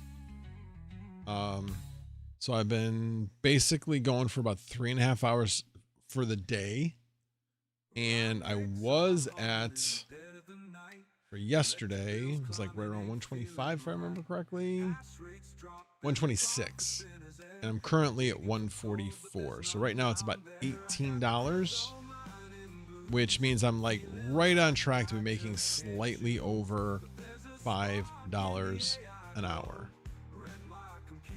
So yeah, it's like 5 something. So, you know, you look at $5 an hour, that's $120 a day. And then you're looking at over 800 for the week. So I would definitely like to get to the point where I mean, it's always like it's like 2-foot-itis, you know, on boats or motorhomes. This is the same thing. Okay, I've seen myself get to like 870. I want to get to 900. I want to get to 1,000 a week. That's my next goal. And I think with the hardware I have, once it gets verified, I think I can get there. Because right now I'm going to have 5 5090s that aren't verified. And if I get those verified, right there, you're talking well over $1 a day when they're rented. And as I mentioned, I think that we are going to see an increase in demand in GPU rentals. Again, could be wrong. We'll see. We shall see. Let's see. I bought a 3060 EVGA 1.5 years ago for $200 and sold it for $200 a month ago. Yeah, they pretty much are the same price. I was going to sell mine for $200. Made about $150 on salad with the 3060. Yeah, I mean, anytime you can buy and sell at the same price and you had it on a rental program, even if you made 50 cents on it, you know, you made money. You didn't lose money. My problem is that I probably spent about $200 per each of those rigs, the one that I have the 3060 Ti on and the 3060. So it's more about the money that I put into the rigs. But what money did I put into them was a CPU and cooler. Because I got an i7 7700, something like that. Anyway, 7th gen, basically i7. And then the memory. But the memory I could sell. I'm not really all that concerned about that. That would be fine. And I have thought about like taking the one down, and because I have 32 gigs in each of those, taking it down, taking the 32 out of the one and putting it in the other, and seeing if I do any better if I put in a stronger GPU. Like maybe taking my 4070 Ti out of here and putting it in there. Yeah, I don't know. Don't know. I have actually thought about that 5090 that's coming in. I have thought about putting it in here. Or possibly taking one of the ones I have in the basement and putting it in there. Just having it be air cooled and then having the AIO on one of replacing that one. So don't know yet. Don't know. Have definitely thought about actually keeping that AIO, putting that one in the first slot, putting this one in, and I'm going to make sure I don't drop it, putting this one in the second slot, which is a 2 slot. The problem is that the next one's right there, so there's like no air gap between because it's a two slot space. So yeah, I'm probably not going to do that. Plus, I mean, I don't really use the GPU in my current machine much because I'm using the script, which doesn't really use the GPU much at all. So, although I might want to get back to doing some gaming, especially now that we're in winter. Just kind of, I don't know. We'll see. Plus, I would like to try to game on my laptop that I just got. I specifically got one with a 5060 for the NVENC encoder, so if I want to like stream from somewhere else, it's not hard. I can just basically take the laptop, take a mic, take my Pocket 3 with me with a tripod, and just put it on the desk or whatever, and maybe stream from outside someday. Anyway, that's kind of what I'm thinking. I'm really looking forward to doing that once we hit spring. Actually doing an outside stream at some point. That would be fun. Well, fun for me anyway. Let's see. What motherboard and CPU should I buy to hook a 5090 on my DDR4 RAM?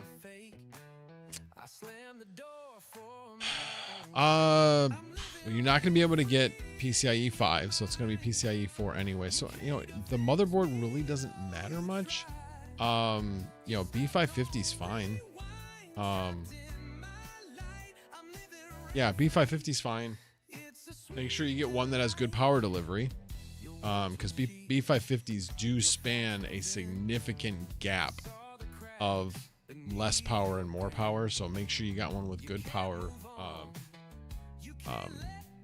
And then as far as a CPU, 5800X is probably fine. I mean, that's what I'm using, and they're getting rented.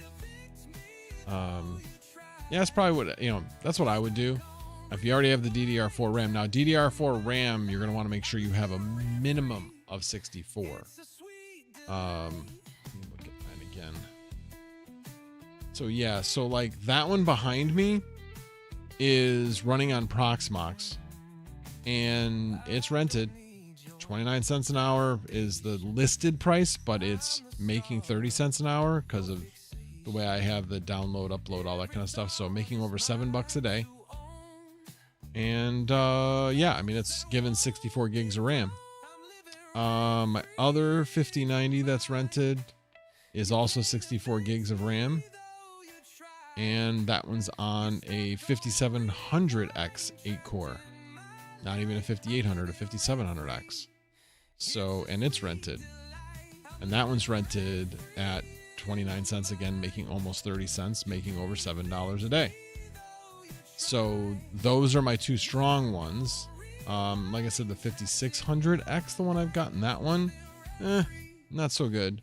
I do have a couple of like 16 core that are unverified at this point, and they have 96 gig of RAM, but yet they're not verified, so they don't make a lot at this point.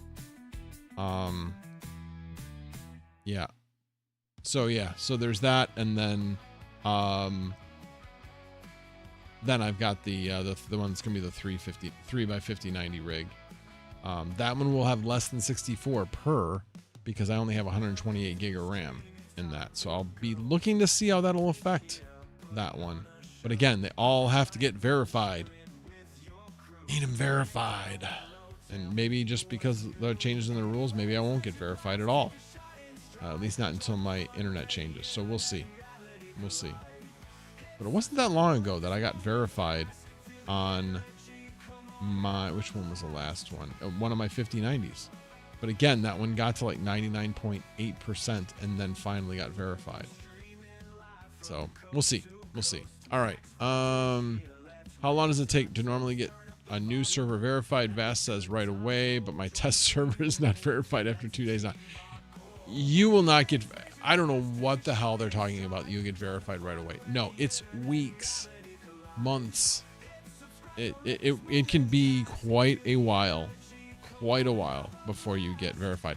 The only ones that get verified right away is if you have like an 8 by whatever server. If you have that, that's a different story. But you do have to get above 90% of reliability for them to even test your rig. So that sometimes takes a few days just to get above 90%. So keep that in mind. You have to be above 90% for them to verify you. Yeah, I didn't get verified after 2 weeks yet. Yeah, I mean, the ones I'm talking about, they've been on for well over a month.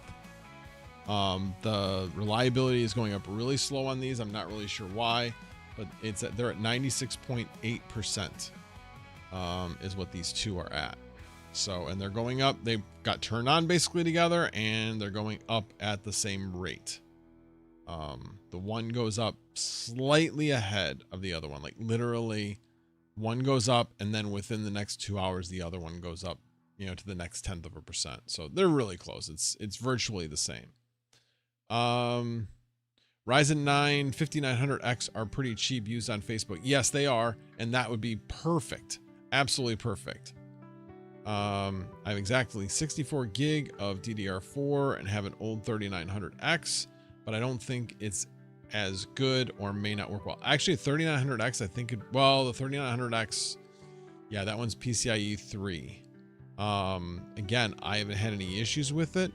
If you've got it, I would run with it. You can always change it out later. If you're not getting rented, you just unlist and change out but I think it's more about cores than it is about raw compute power. So that one probably would be fine. Do you have more than a GPU on a vast machine? If yes, can your GPUs be rented individually? Although there is 2 GPUs on the same machine. Yes. So when you are setting up each machine, you go into the settings, and then on the right hand side, you have on the left hand side, you have on-demand price, mid-bid price, storage price. And then on the right hand side, you've got internet, upload and download. And then right below that, it has minimum GPUs per instance. You can set that to be 1, 2, 4, or 8. So you can, actually, you can probably set it at, I don't know if you can set it at anything else now that I think about it. I don't have anything at odd. I'll have to check that out once I get 3 on the 5090, on that 15090 rig, to see if I can set it a minimum instance of 3. But I'm pretty sure it has to be 1, 2, 4, 8. So yeah, so you can change that. You just have to, you can change it when it's unlisted, and then make the change, and then update the listing. So yes, you can set that manually. So yes, you can. I have an 8 GPU rig. It's all rented out by one guy right now. But you can set it to be set that if somebody gets in there and wants to rent one, they can rent that one, and that prevents any person that might want an 8 GPU rig from coming on. So I've gone back and forth with a multi GPU rig and doing 8 versus 4. Right now, I think I have mine set up as 4 and 4.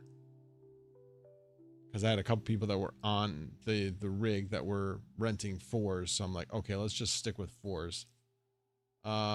Let's see. Yeah, right now I have it set as 4s. So minimum instance is 4 GPUs on that one. Now 6 is tricky because you either set 2 or 1. You can't set 4 because what are you going to do with the other 2? It won't even let you do that. So you're either at 2 or 1. I don't think, I'm curious. Since it's 6, can I set 3? Let me, it's rented. This isn't going to affect the rental. Can I set 3?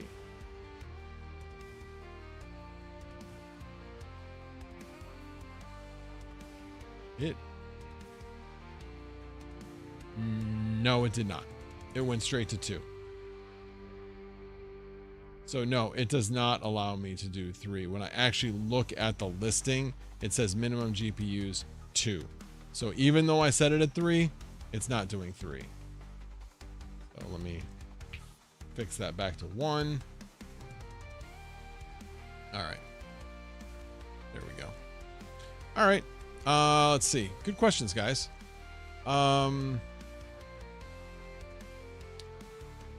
Oh, you make servers, you make make only servers with server level hardware. I'm going to do this as a business. Well, cool. Then yeah, you should, once you get over 90, as long as your internet is good, it should be relatively soon. I would think easily within 2 weeks. That would be my guess. Chef Lahib, if you are already verified, can you change your hardware? That's a tricky question. So far, I've never not been able to change the hardware. Vast doesn't like it when you do it. They don't like it at all. And from my understanding is they've been talking about banning it, that you can't do that. But so far, every time I've done it, I have not lost verification. I've had to sometimes jump through some hoops, reinstall, do a bunch of different things, but I've always been able to keep the verification. So that's a little bit of a gray area. I will say that. Chef Lee, if you verified on a 5060 Ti rig and you decided to upgrade to 25090s, would you have to make a new machine on Vast? Well, certainly going between one 5000 series GPU to another should be a little bit of a smoother transition, I would think. But like I said, they frown upon it. Captain Crunch, thanks for the info, guys. Gotta go put stuff away before it snows. Have a good night, guys. Yeah, it's gonna snow here as well. I think we're getting about 3 inches, something like that. What service amps are you on? I'm on 200. I actually had a 200 amp upgrade in May, which was great. The guys did a great job, all that. It was just kind of painful because there's the cost of the upgrade, and then there's the cost of losing all your jobs and having to regain all those jobs back. That sucks. That really sucks. So I would guess I probably lost about $300 doing it from the rental side of things. Maybe more, maybe it's close to $500 or $600, something like that. So there is definitely a cost if you got to shut down as a result. And obviously when you're doing panel upgrades, nothing in your house is working. But glad I did it. And it's worked out really, really well. Let's see. What up, Amplifier BTC? I've seen machines on Vast that said de-verified. How can that happen to you? There's a couple different things. One is ports. If somehow your ports get out of whack, or your IP address changes, or things where the ports no longer work. That's a real common reason why things get de-verified. And then the other way that can get de-verified is if you're not meeting their minimum spec for speed. So, and there's a number of other ones as well. If you have any hardware errors, like you get the bad bandwidth error, where things aren't running properly, you can get de-verified because it finds out you have an error, then it runs a test and your test fails, and then they will de-verify you until that error goes away, and then they'll re-verify you. So it's not, so much at the end of the world. You can get it fixed, but yeah. The internet is good, but the guy who managed it is not good. Me. Can't get the correct upload. It's driving me crazy. Oh, that's right. Because you're using Ubiquiti. Yeah, I mean, if you want to book some time with me, I can try to see if I can dig into, and you share your screen, we can see if we can dig into the settings and see if we can find out what's causing it. It could be something hardware related. Like if you have, I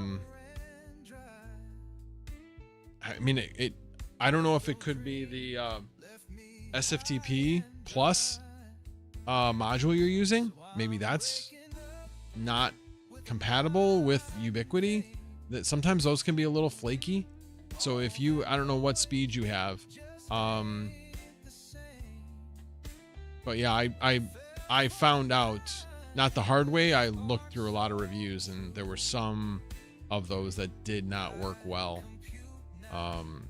So I don't know if your networking hardware has a 10 gig interface or if it's just a 1 gig interface, which you have 1 gig internet, so maybe the 10 gig doesn't matter.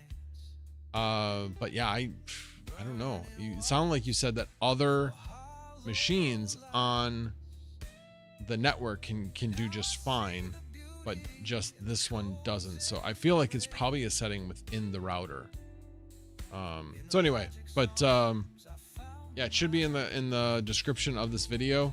You know, if you want to book a call. I hate to do that, but I'm not like trying to push it, but I'm just like, that is going to take some digging. That's for sure. Rizzo says, I have 200 amp line with 100 amp panel, was looking to upgrade, is why. So yeah, interesting you mentioned that. So yeah, I had a 200 amp line.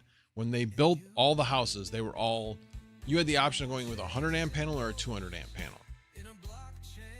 I'm like, when I knew I was going to 200 amp, I'm like, I guarantee that line is 200 amp, because they're not going to be like, okay, that house wants 100 amp, that house wants 200 amp. We're going to, no, they're not going to do that. They're going to say cookie cutter. It doesn't cost us much more to just do it for 200 amp. We're just going to do it for 200 amp. We're going to use the same thing for every single house. And sure enough, when the guys came out, they're like, well, how did you know? I'm like, because we had the option. And if I was in their shoes, I would have said, no, we're going to do every house. We're going to wire every house for 200 amp. That would be stupid not to. And so they did wire every house for 200 amp. It was just the panel and the wiring to the meter was not 200 amps. So that you have to, the stuff from the meter to the panel, and then obviously the panel itself has to be 200 amp. Is vast AI still your main? It's my main. Yes, it is the main. I mean, it's working. It's working well. Like right now, let's see. I have 31 GPUs on vast, and I have 1, 2, 3, 4, 5, 6, 7, 8, 9. 9 out of the 31 are not rented. So 22 out of the 31 are rented. So, and of those 9 that aren't rented, 5 of them are 5060 Ti. So they're like the lowest priced of all the things I have on there. So, and then 3 of the other ones are not verified. So of the verified that isn't a 5060 Ti, I only have one non 5060 Ti verified rig that isn't rented, and that's the 5600X that I talked about. So yeah. Chef Leib says, I am stuck with only one ISP that offers 1 gig down, 200 megabits up. Is that good enough to put my pieces with vast? Yes, it is. You may or may not be verified. That's the only thing. Vast will take you. They definitely will take you.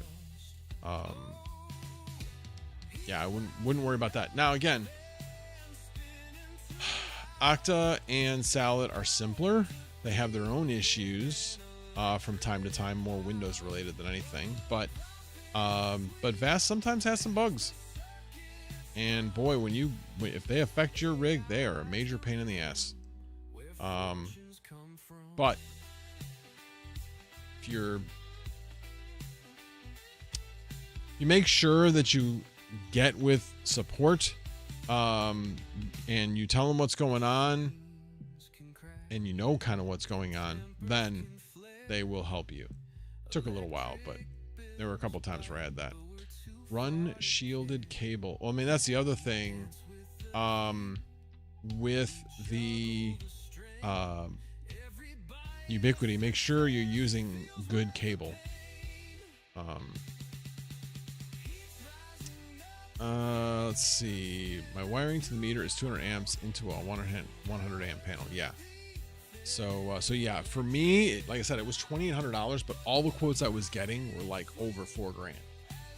And then I don't even remember how I found this guy. I know it was a referral from it was a referral from somebody on Facebook. I put out a Facebook Siri message basically.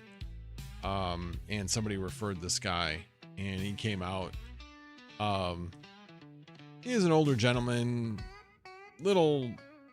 I got along with him. Wife didn't get along with him really that well, but that's okay. I kept him away from her. Yeah, they did good work. Small little company. People that had worked there forever.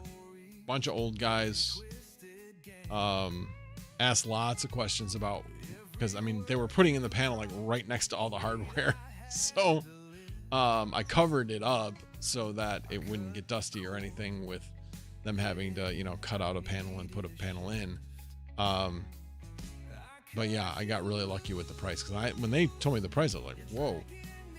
The only thing I had to do was I had to buy I forget what they're called, but basically in order to insert the solar power, it's like a T that goes into the line going from the panel or from the meter to the panel.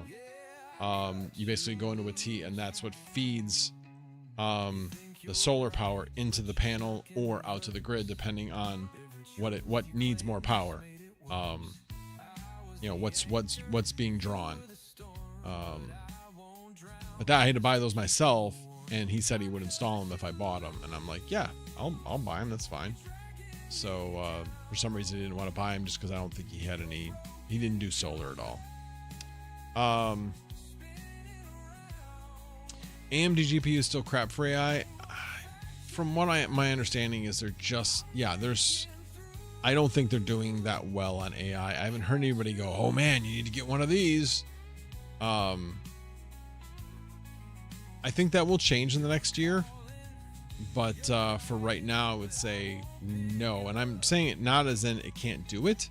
I'm saying that as in, if you're looking to resell, you're looking to rent your GPUs, then the way to go still is NVIDIA. That's what people are looking for, regardless of what AMD might or might not be capable of. They told me when we had a water leak that I had 200 amp wiring to my house from the meter. Yeah, that makes sense. I mean, it's probably the same thing. When your house got built, they just put in 200 amp wiring and just was done with it. Well, how old is your house, Rizzo? Like, when was it built?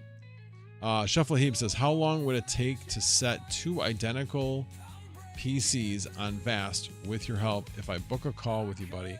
Also, with ports, my ISP makes me open them one by one, not arrange. Okay, so here's the thing. If you're gonna get on Vast, you need to get off the ISP modem or off the ISP router. You need to set the modem, assuming it's a modem, you need to set that in bridge mode and get a router. I know it's going to cost money, but I'm telling you, you really need to do that, because even though you have the ability to port forward on an ISP modem, you kind of don't. Trust me, I have tried making this work when I was setting up flux nodes, because flux nodes had very specific ports that you needed to forward, and it wasn't working. I had to do a DMZ. It was the only way I could get it to work. So I'm telling you, they're horrible for port forwarding. They say they do port forwarding, but if they don't port forward a range, they're really not doing port forwarding. I would not recommend it. Definitely would not recommend it. With that said, with the way that Vast has been, I can tell you that I cannot give a specific amount of time. Should it be able to be done within an hour? Both of them? If we're doing them like side by side, yeah, probably. But the problem is, if it doesn't go through the first time, we have to repeat and do some other things. And I don't know what's going on with their servers, or at least what was going on about 2 weeks ago when I was helping somebody, but it can be a real pain. But in general, I would say yes, most likely. Maybe a little bit over, possibly. Depends. I don't want to necessarily put a time on it, but we would definitely get right to work, and we'd work through the process quickly. Could be a noob, or did it the basic way, and there might be a better way. Like I said, the way is to not be on an ISP router, period. And I learned that the hard way. I'm telling you, I tried doing it. I tried doing it through the gateway. Then I'm like, I'll get a really good consumer router. It was a TP-Link, well regarded, $400 router. Bad idea, really bad idea.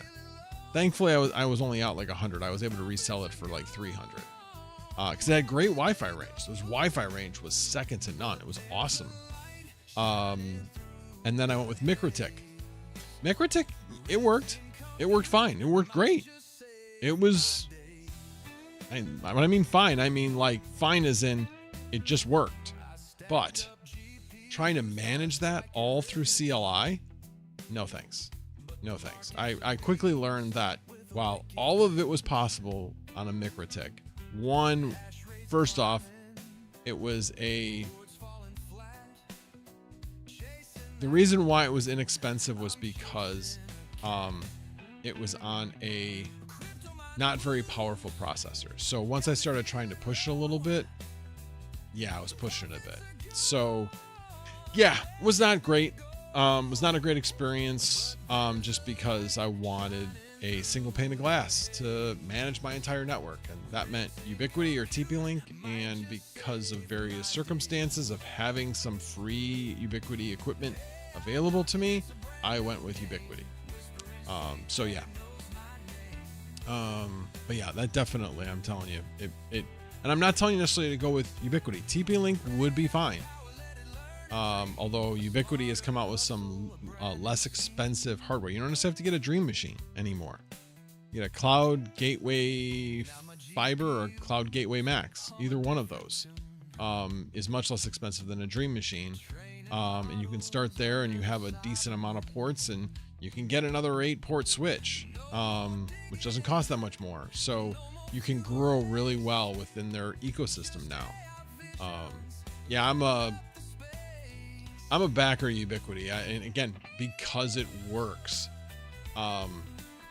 You kind of want to be able to set it and forget it, but also be able to go back to it and be able to look at things and see what may not be working, what is working. Do I need to maybe restart something or whatever? But typically it just works. I don't usually have to restart anything. Unless, of course, you make a mistake like when I basically had a broadcast storm caused by me. All right, let's see. Throw the name of the router and I will get it, my friend. Oh, okay. What's the speed of your internet, Chef Lahib? Let's see. Oh, UI, that's right. Because it depends on what the speed of your internet is. And if you want something that will grow possibly to 10 gig as like a central point for networking within. Come on.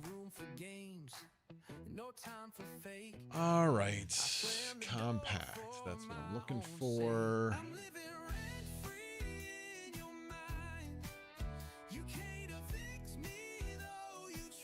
So like Cloud Gateway Max has one 10 gigabit RJ45, two 10 gigabit SFP plus, and four 2.5 gig. So it's got a lot.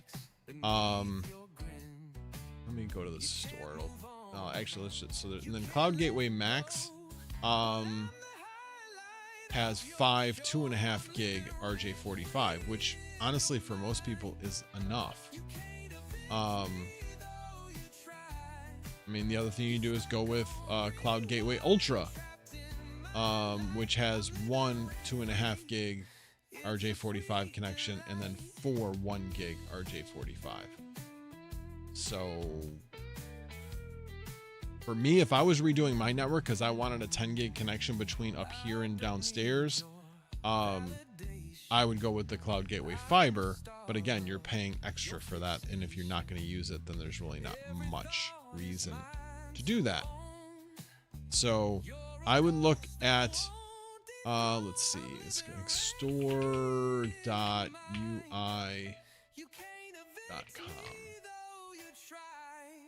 Let's see what the price is, difference between these is. They had a price, fortunately they had a good sale going on these. So Cloud Gateway Ultra is $129. I don't think it requires a cloud key. It should have the gateway in it. The Cloud Gateway Fiber is $279. I'm not even. Oh, and the Cloud Gateway Max is $199. So, but if you look at like the throughput on them, the Cloud Gateway Ultra only has a 1 gig throughput. Cloud Gateway Max has a 2.3 gig throughput, and a Cloud Gateway Fiber has a 5 gig throughput, which by the way is more than my Dream Machine SE. So if I was redoing it, I would definitely get the Cloud Gateway Fiber over a Dream Machine right now for what I want to use it for. All right, let me see if I can catch up here. Oh, 1998. Yeah, you definitely have 200 amp wiring. That does not surprise me at all. Let's see. Just set up DDWRT or Tomato router. I mean, there's a lot of different solutions. I just think this is the better solution when you're trying to do VLANs and things like that. I mean, shoot. Could you make something work on something like this, a travel router? Sure, you could. It's not the best solution for it, though. All right, let's see. They would be side by side running together. I mean, we can try an hour if it's not long. Yeah, I mean, yeah, I'm not worried about that. But yeah, the first thing we'd want to try to do is get that, or maybe you can even try to do it yourself, because it really, if you read the instructions, you should be able to at least get it up and running. And then maybe I can help you get the VLANs up and running on it. MRX 625, good point about parts, but the question is, did you make port forwarding, which is much riskable, and did you make port forwarding by firewall rules? Is by firewall rules. Although Ubiquiti has moved it around a few times. Half the time, well, they put it in a really good, so at first I had to search for it, and then I would see where it is within settings and then go there, and then they put it in a really easy spot to find it, and now they're back to I gotta search for it to figure out exactly where it is. But they've done a bunch of things with changing their firewall rules so that there's, you know, anytime you make something more configurable, you will tend to make it more complicated. So right now it's a little bit more complicated. They've tried to make it as simple as possible, but they've definitely done some good things with the firewall capabilities. I have not really studied up on them, hence the reason why I still got to search for the port forwarding rules. Do I have an affiliate link for the router on Amazon? I probably do. Give me 1 second. Let me catch up on chat and then I'll look at that. Elaborate on your broadcast overload. Okay, so Mr. Pringle, what I did was I was setting up my Threadripper system, and that system has a 2.5 gig port and a 10 gig port. And I thought, wouldn't it be grand just to, you know, link aggregate these two things? So I hooked them both up to the switch and had Spanning Tree Protocol on, and it didn't like it at all. Created a loop, and that's where the broadcast storm came in. And it basically took down everything to a halt. Now, with that said, I did do some reading within either ChatGPT or Claude. They steered me the wrong way because they basically said, oh, no, if you use this, you don't need to set link aggregation on the switch. So then I finally just went, you know what? 10 gig is fine. And so I just used the 10 gig and now done with that. It's just 10 gig and it's fine. But yeah, that's basically what happened. Just pilot error. I learned something though. Anytime you make a mistake, as long as you learn something, that's good. That's the way I look at it. Let's see. So 1 gig now, hoping to get 2 gig next year when they allow us. Got it.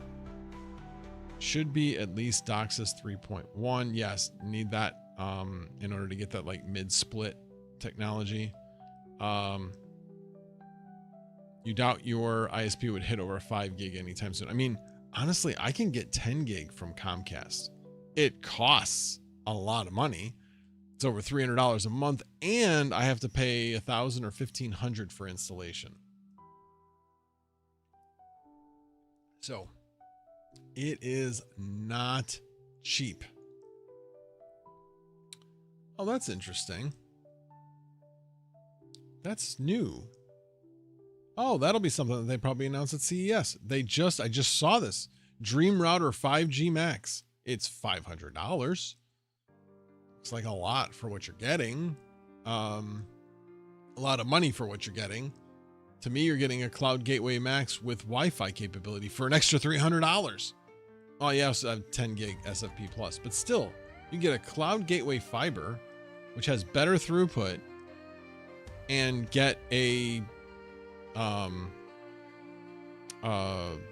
access point for like less than 100, and you get basically what the Dream Router 5G Max has.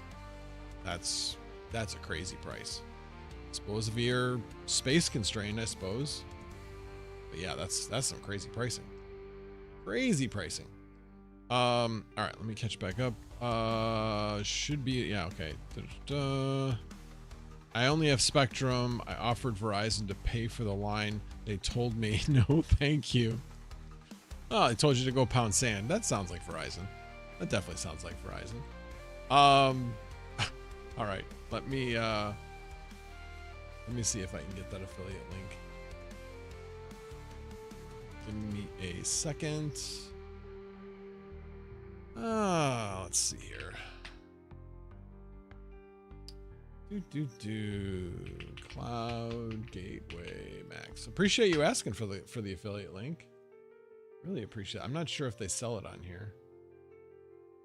Huh. They do.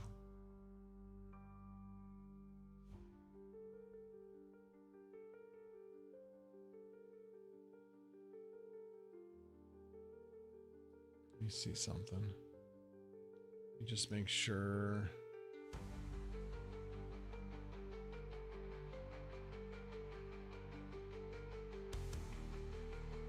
That's actually not a bad deal.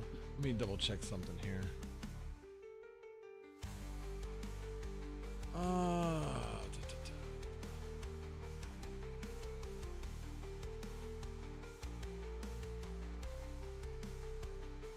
That's the Cloud Gateway Max. That is not a good price for the Cloud Gateway Max. I don't think they sell through Amazon except for like resellers who are going to charge you basically up the yin yang.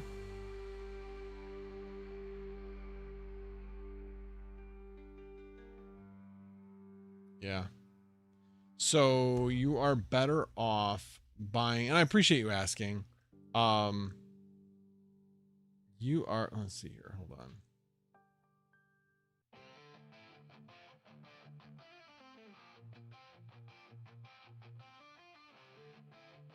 I don't know what that is. Is this it? Yeah, see, a lot of these third-party shippers, I just don't trust. Especially when they, like, their description is off. You see what the picture is, but the description isn't perfect. It kind of explains what it is, but let me do the Cloud Gateway Fiber. I'm curious if I have any better luck with that one. Here's the Cloud Gateway Fiber. No, I'm still only getting the Cloud Gateway Max instead of the Cloud Gateway Fiber. Yeah, you're better off. So I don't know if you're near a Micro Center, but Micro Center does sell Ubiquity. That's where I would say you might be able to get some help there as well. If you had any questions that you wanted to ask, they do have networking people there. Are you by any chance near a micro center? And let me go back and check to see. He didn't show up yet. Or if he did, he came and left.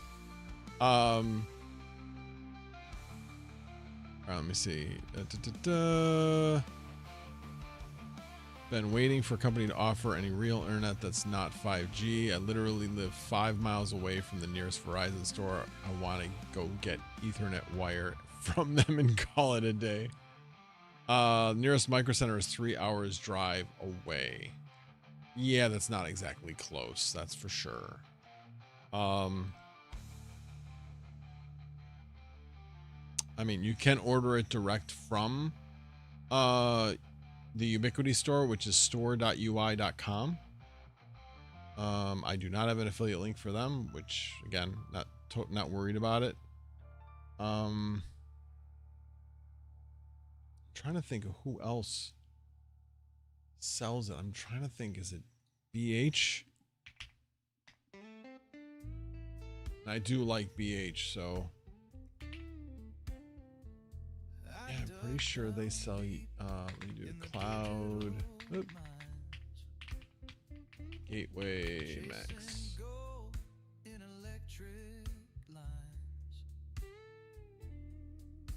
Yeah, right now you're going to be doing much better by buying it at Ubiquiti, because they're at $279 for the Cloud Gateway Max. That's pretty steep considering they're selling the Cloud Gateway Max for $129 on the site. Well, let me see this one.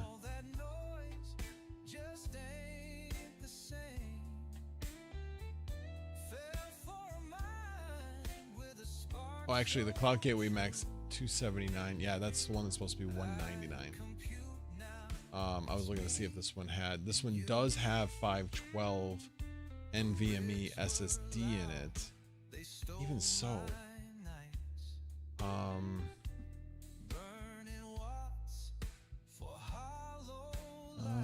where did I do it? I think that's what I did. Go back to that. Cloud Gateways. Cloud Gateway Max. Well, the Cloud Gateway Max, that's why it's more expensive, because it's sold out. So the next one up is the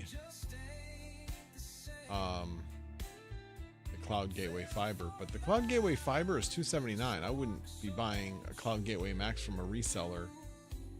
So you could either do the Cloud Gateway Ultra for $129. Just making sure.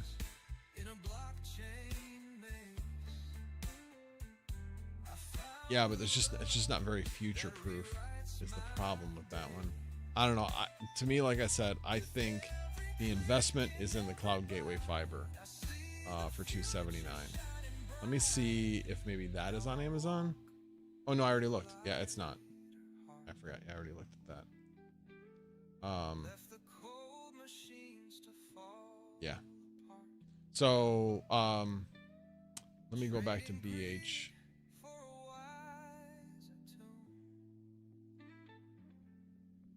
See if they have. Come on. BH photo. Cloud Gateway Libre.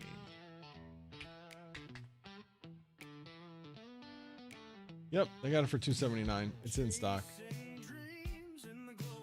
Actually, have the option of buying it used for $256. Save like $20. I mean, it's a piece of networking equipment. They've tested to make sure it's working. Condition says 10, good as new. Why not save the extra $10? I really need to work at getting a affiliate with B&H. I like them a lot, and they sell some pretty interesting stuff. Like Ubiquiti, it's hard to get associated with Ubiquiti. It really is. The only two places I really know are, like, Amazon doesn't really sell it. It's pretty much B&H and Micro Center from what I understand. I don't know if Newegg sells it at all. I don't think they do. So I think they really want people that have like brick and mortar stores where they can be, where people can help. All right. Yeah. Let's think optimistically. Think eventually I will live to see 2 gig speed. Which router should I go with? Yeah, I would go with the Cloud Gateway Fiber. I just think that's what you can grow into. It's not like, to me, I look at that and going, okay, well, yeah, if you ever get 10 gig down and you only have 5 gig throughput, you're never going to get 10 gig going to each individual site anyway. The odds of you using all 10 gig is probably pretty remote. You'd have to really grow a huge GPU rental farm in order to try to use the 10 gig. Rizzo says, are you running any ASICs? No. Well, unless you call a BitX Gamma an ASIC, that's the only thing I'm running. So no, not really. Technically, yes, but not really.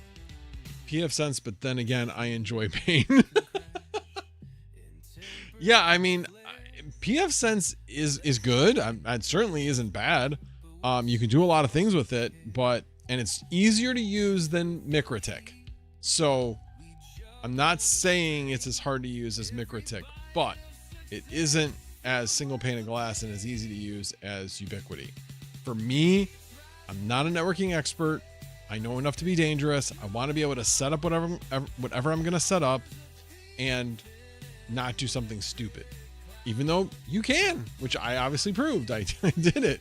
But yeah, when I did that, by the way, I was like, I looked at my router and it was just blinking as fast as those LEDs could blink. I never seen it do that. It was every single one.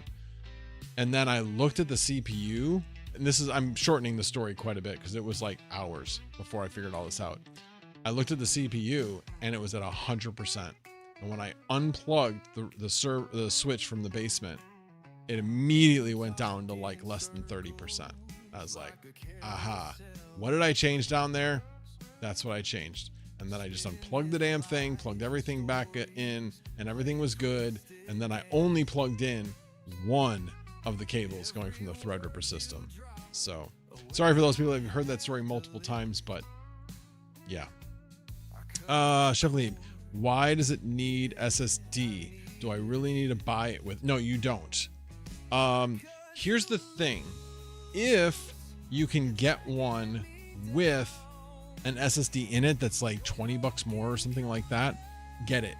But basically so Ubiquiti is not just a router, it's a whole system. So if you wanted to get like cameras, that M.2 NVMe drive that's in there could hold a certain amount of time of the cameras that you have hooked up.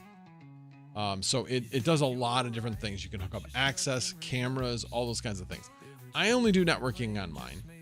What I have is completely overkill.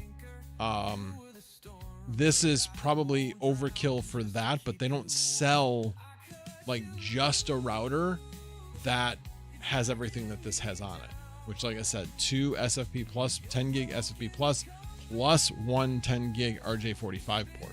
So that's really impressive because even on the SE, it has 2 10 gig SFP plus ports and one 2.5 gig RJ45 WAN port. So now this does have 8 ports on it. It also has PoE, all of them with PoE. This one has one with PoE, which would be great if you wanted to hook up, Wi-Fi to it. So you hook up an AP to this as well. Again, APs you can get a Wi-Fi 5 AP for probably less than $100 from Ubiquiti. They're pretty cheap. They're not that expensive. I have mine hanging on the closet door right there that serves the whole house. So yeah. Let's see. So yeah, you don't need the SSD. 100% I ought to buy. Yeah, thanks. Good evening, Travelers Travels. Good to see you. Hey, there is no reason to be sorry for showing up. If you haven't been here for a while, no big deal. We miss you. I won't say that. It's good to see you. But yeah, hey, everybody's got lives to lead. And if this isn't a good time for you, hey, is what it is what it is. So, but again, I appreciate the gesture that's saying, but yeah, right now I would say what I've been really good at lately is focusing more when I'm at home about what I like to do with my life at home with Sunflower Mama. She does a great job as decorating the house for Christmas. It is just, I love being home at this time of year. She has a candle burning that has a nice scent to it. It's just super, super nice. So yes, work sucks. No question about that. No question about that. We just lost our second shift warehouse supervisor. One of the first shift supervisors is having to switch to that. He is definitely not happy about it. He's a team player. I thank him to death. And it's going to be a limited amount of time because we are rehiring for that. But it's not great. Not great. And this time of year is rough. Man, they are pushing us, really pushing us, in a couple of different ways that is unusual work and things like that. So, but we do what our customers ask. That is what our customers are there for. And we're there as a supplier for them. So we're just going to grit our teeth and get it done. You know, stick to the grind. Let's see. Yay, Crypt Mystery. Glad you like it. Can I add one of my old GPU mining M.2 hard drives to it after I buy it? So that's the thing. Yes, but you need to get, so it doesn't come with the tray. There's like a thing that slides in and out. So if you get it with the drive, you get the tray. The tray itself is $20, which is stupid expensive. And as far as I know, I don't know anybody that has done a 3D print of it yet. There will eventually probably be somebody who will do a 3D print of it, and you won't have to buy it. You just have to find somebody that can do the 3D print, or if you have a 3D printer, you'll be able to do it. But as far as I know, that hasn't happened yet. I'm rubbing my silver ounce saying a prayer. I appreciate that.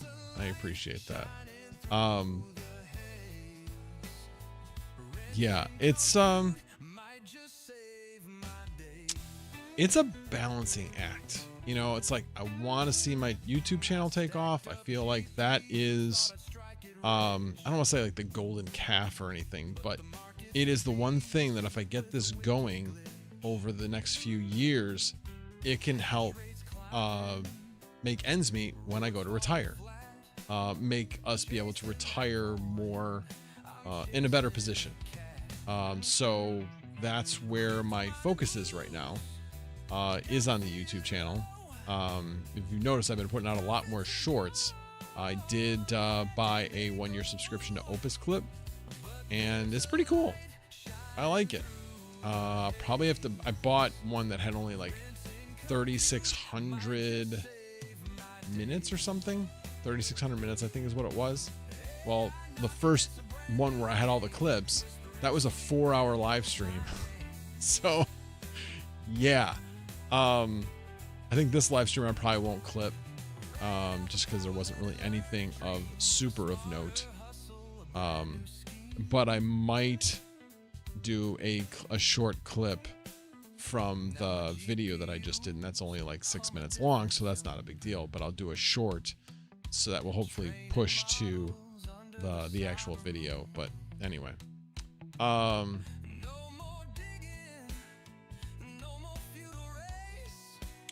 let's see. My brother's 10 ounces of silver, he said he'd sell for $500. I'm thinking about it.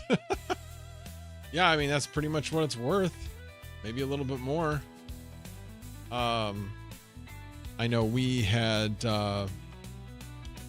silver from my in-laws, my wife's parents. They had some silver, so we cashed a bunch in a couple months ago. Split it with her sister.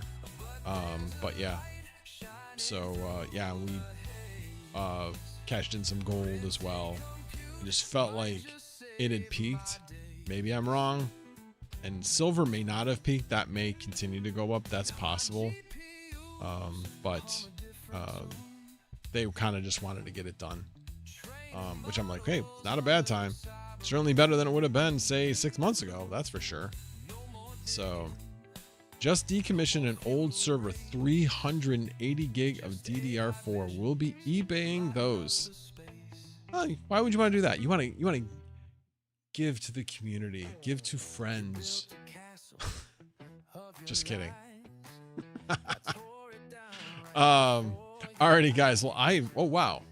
Yeah, it's now been well past where I thought it was. We've been live for over 2.5 hours. I didn't see anybody pop in, although I pretty much told Crute that I said I'll be off here in a little bit, and that obviously didn't turn out that way. But anyway, alrighty, guys. Again, thank you so much for coming to the live stream, and I will be here again next Saturday. And as always, no tabs were harmed in the making of this video. Have a good night, everybody.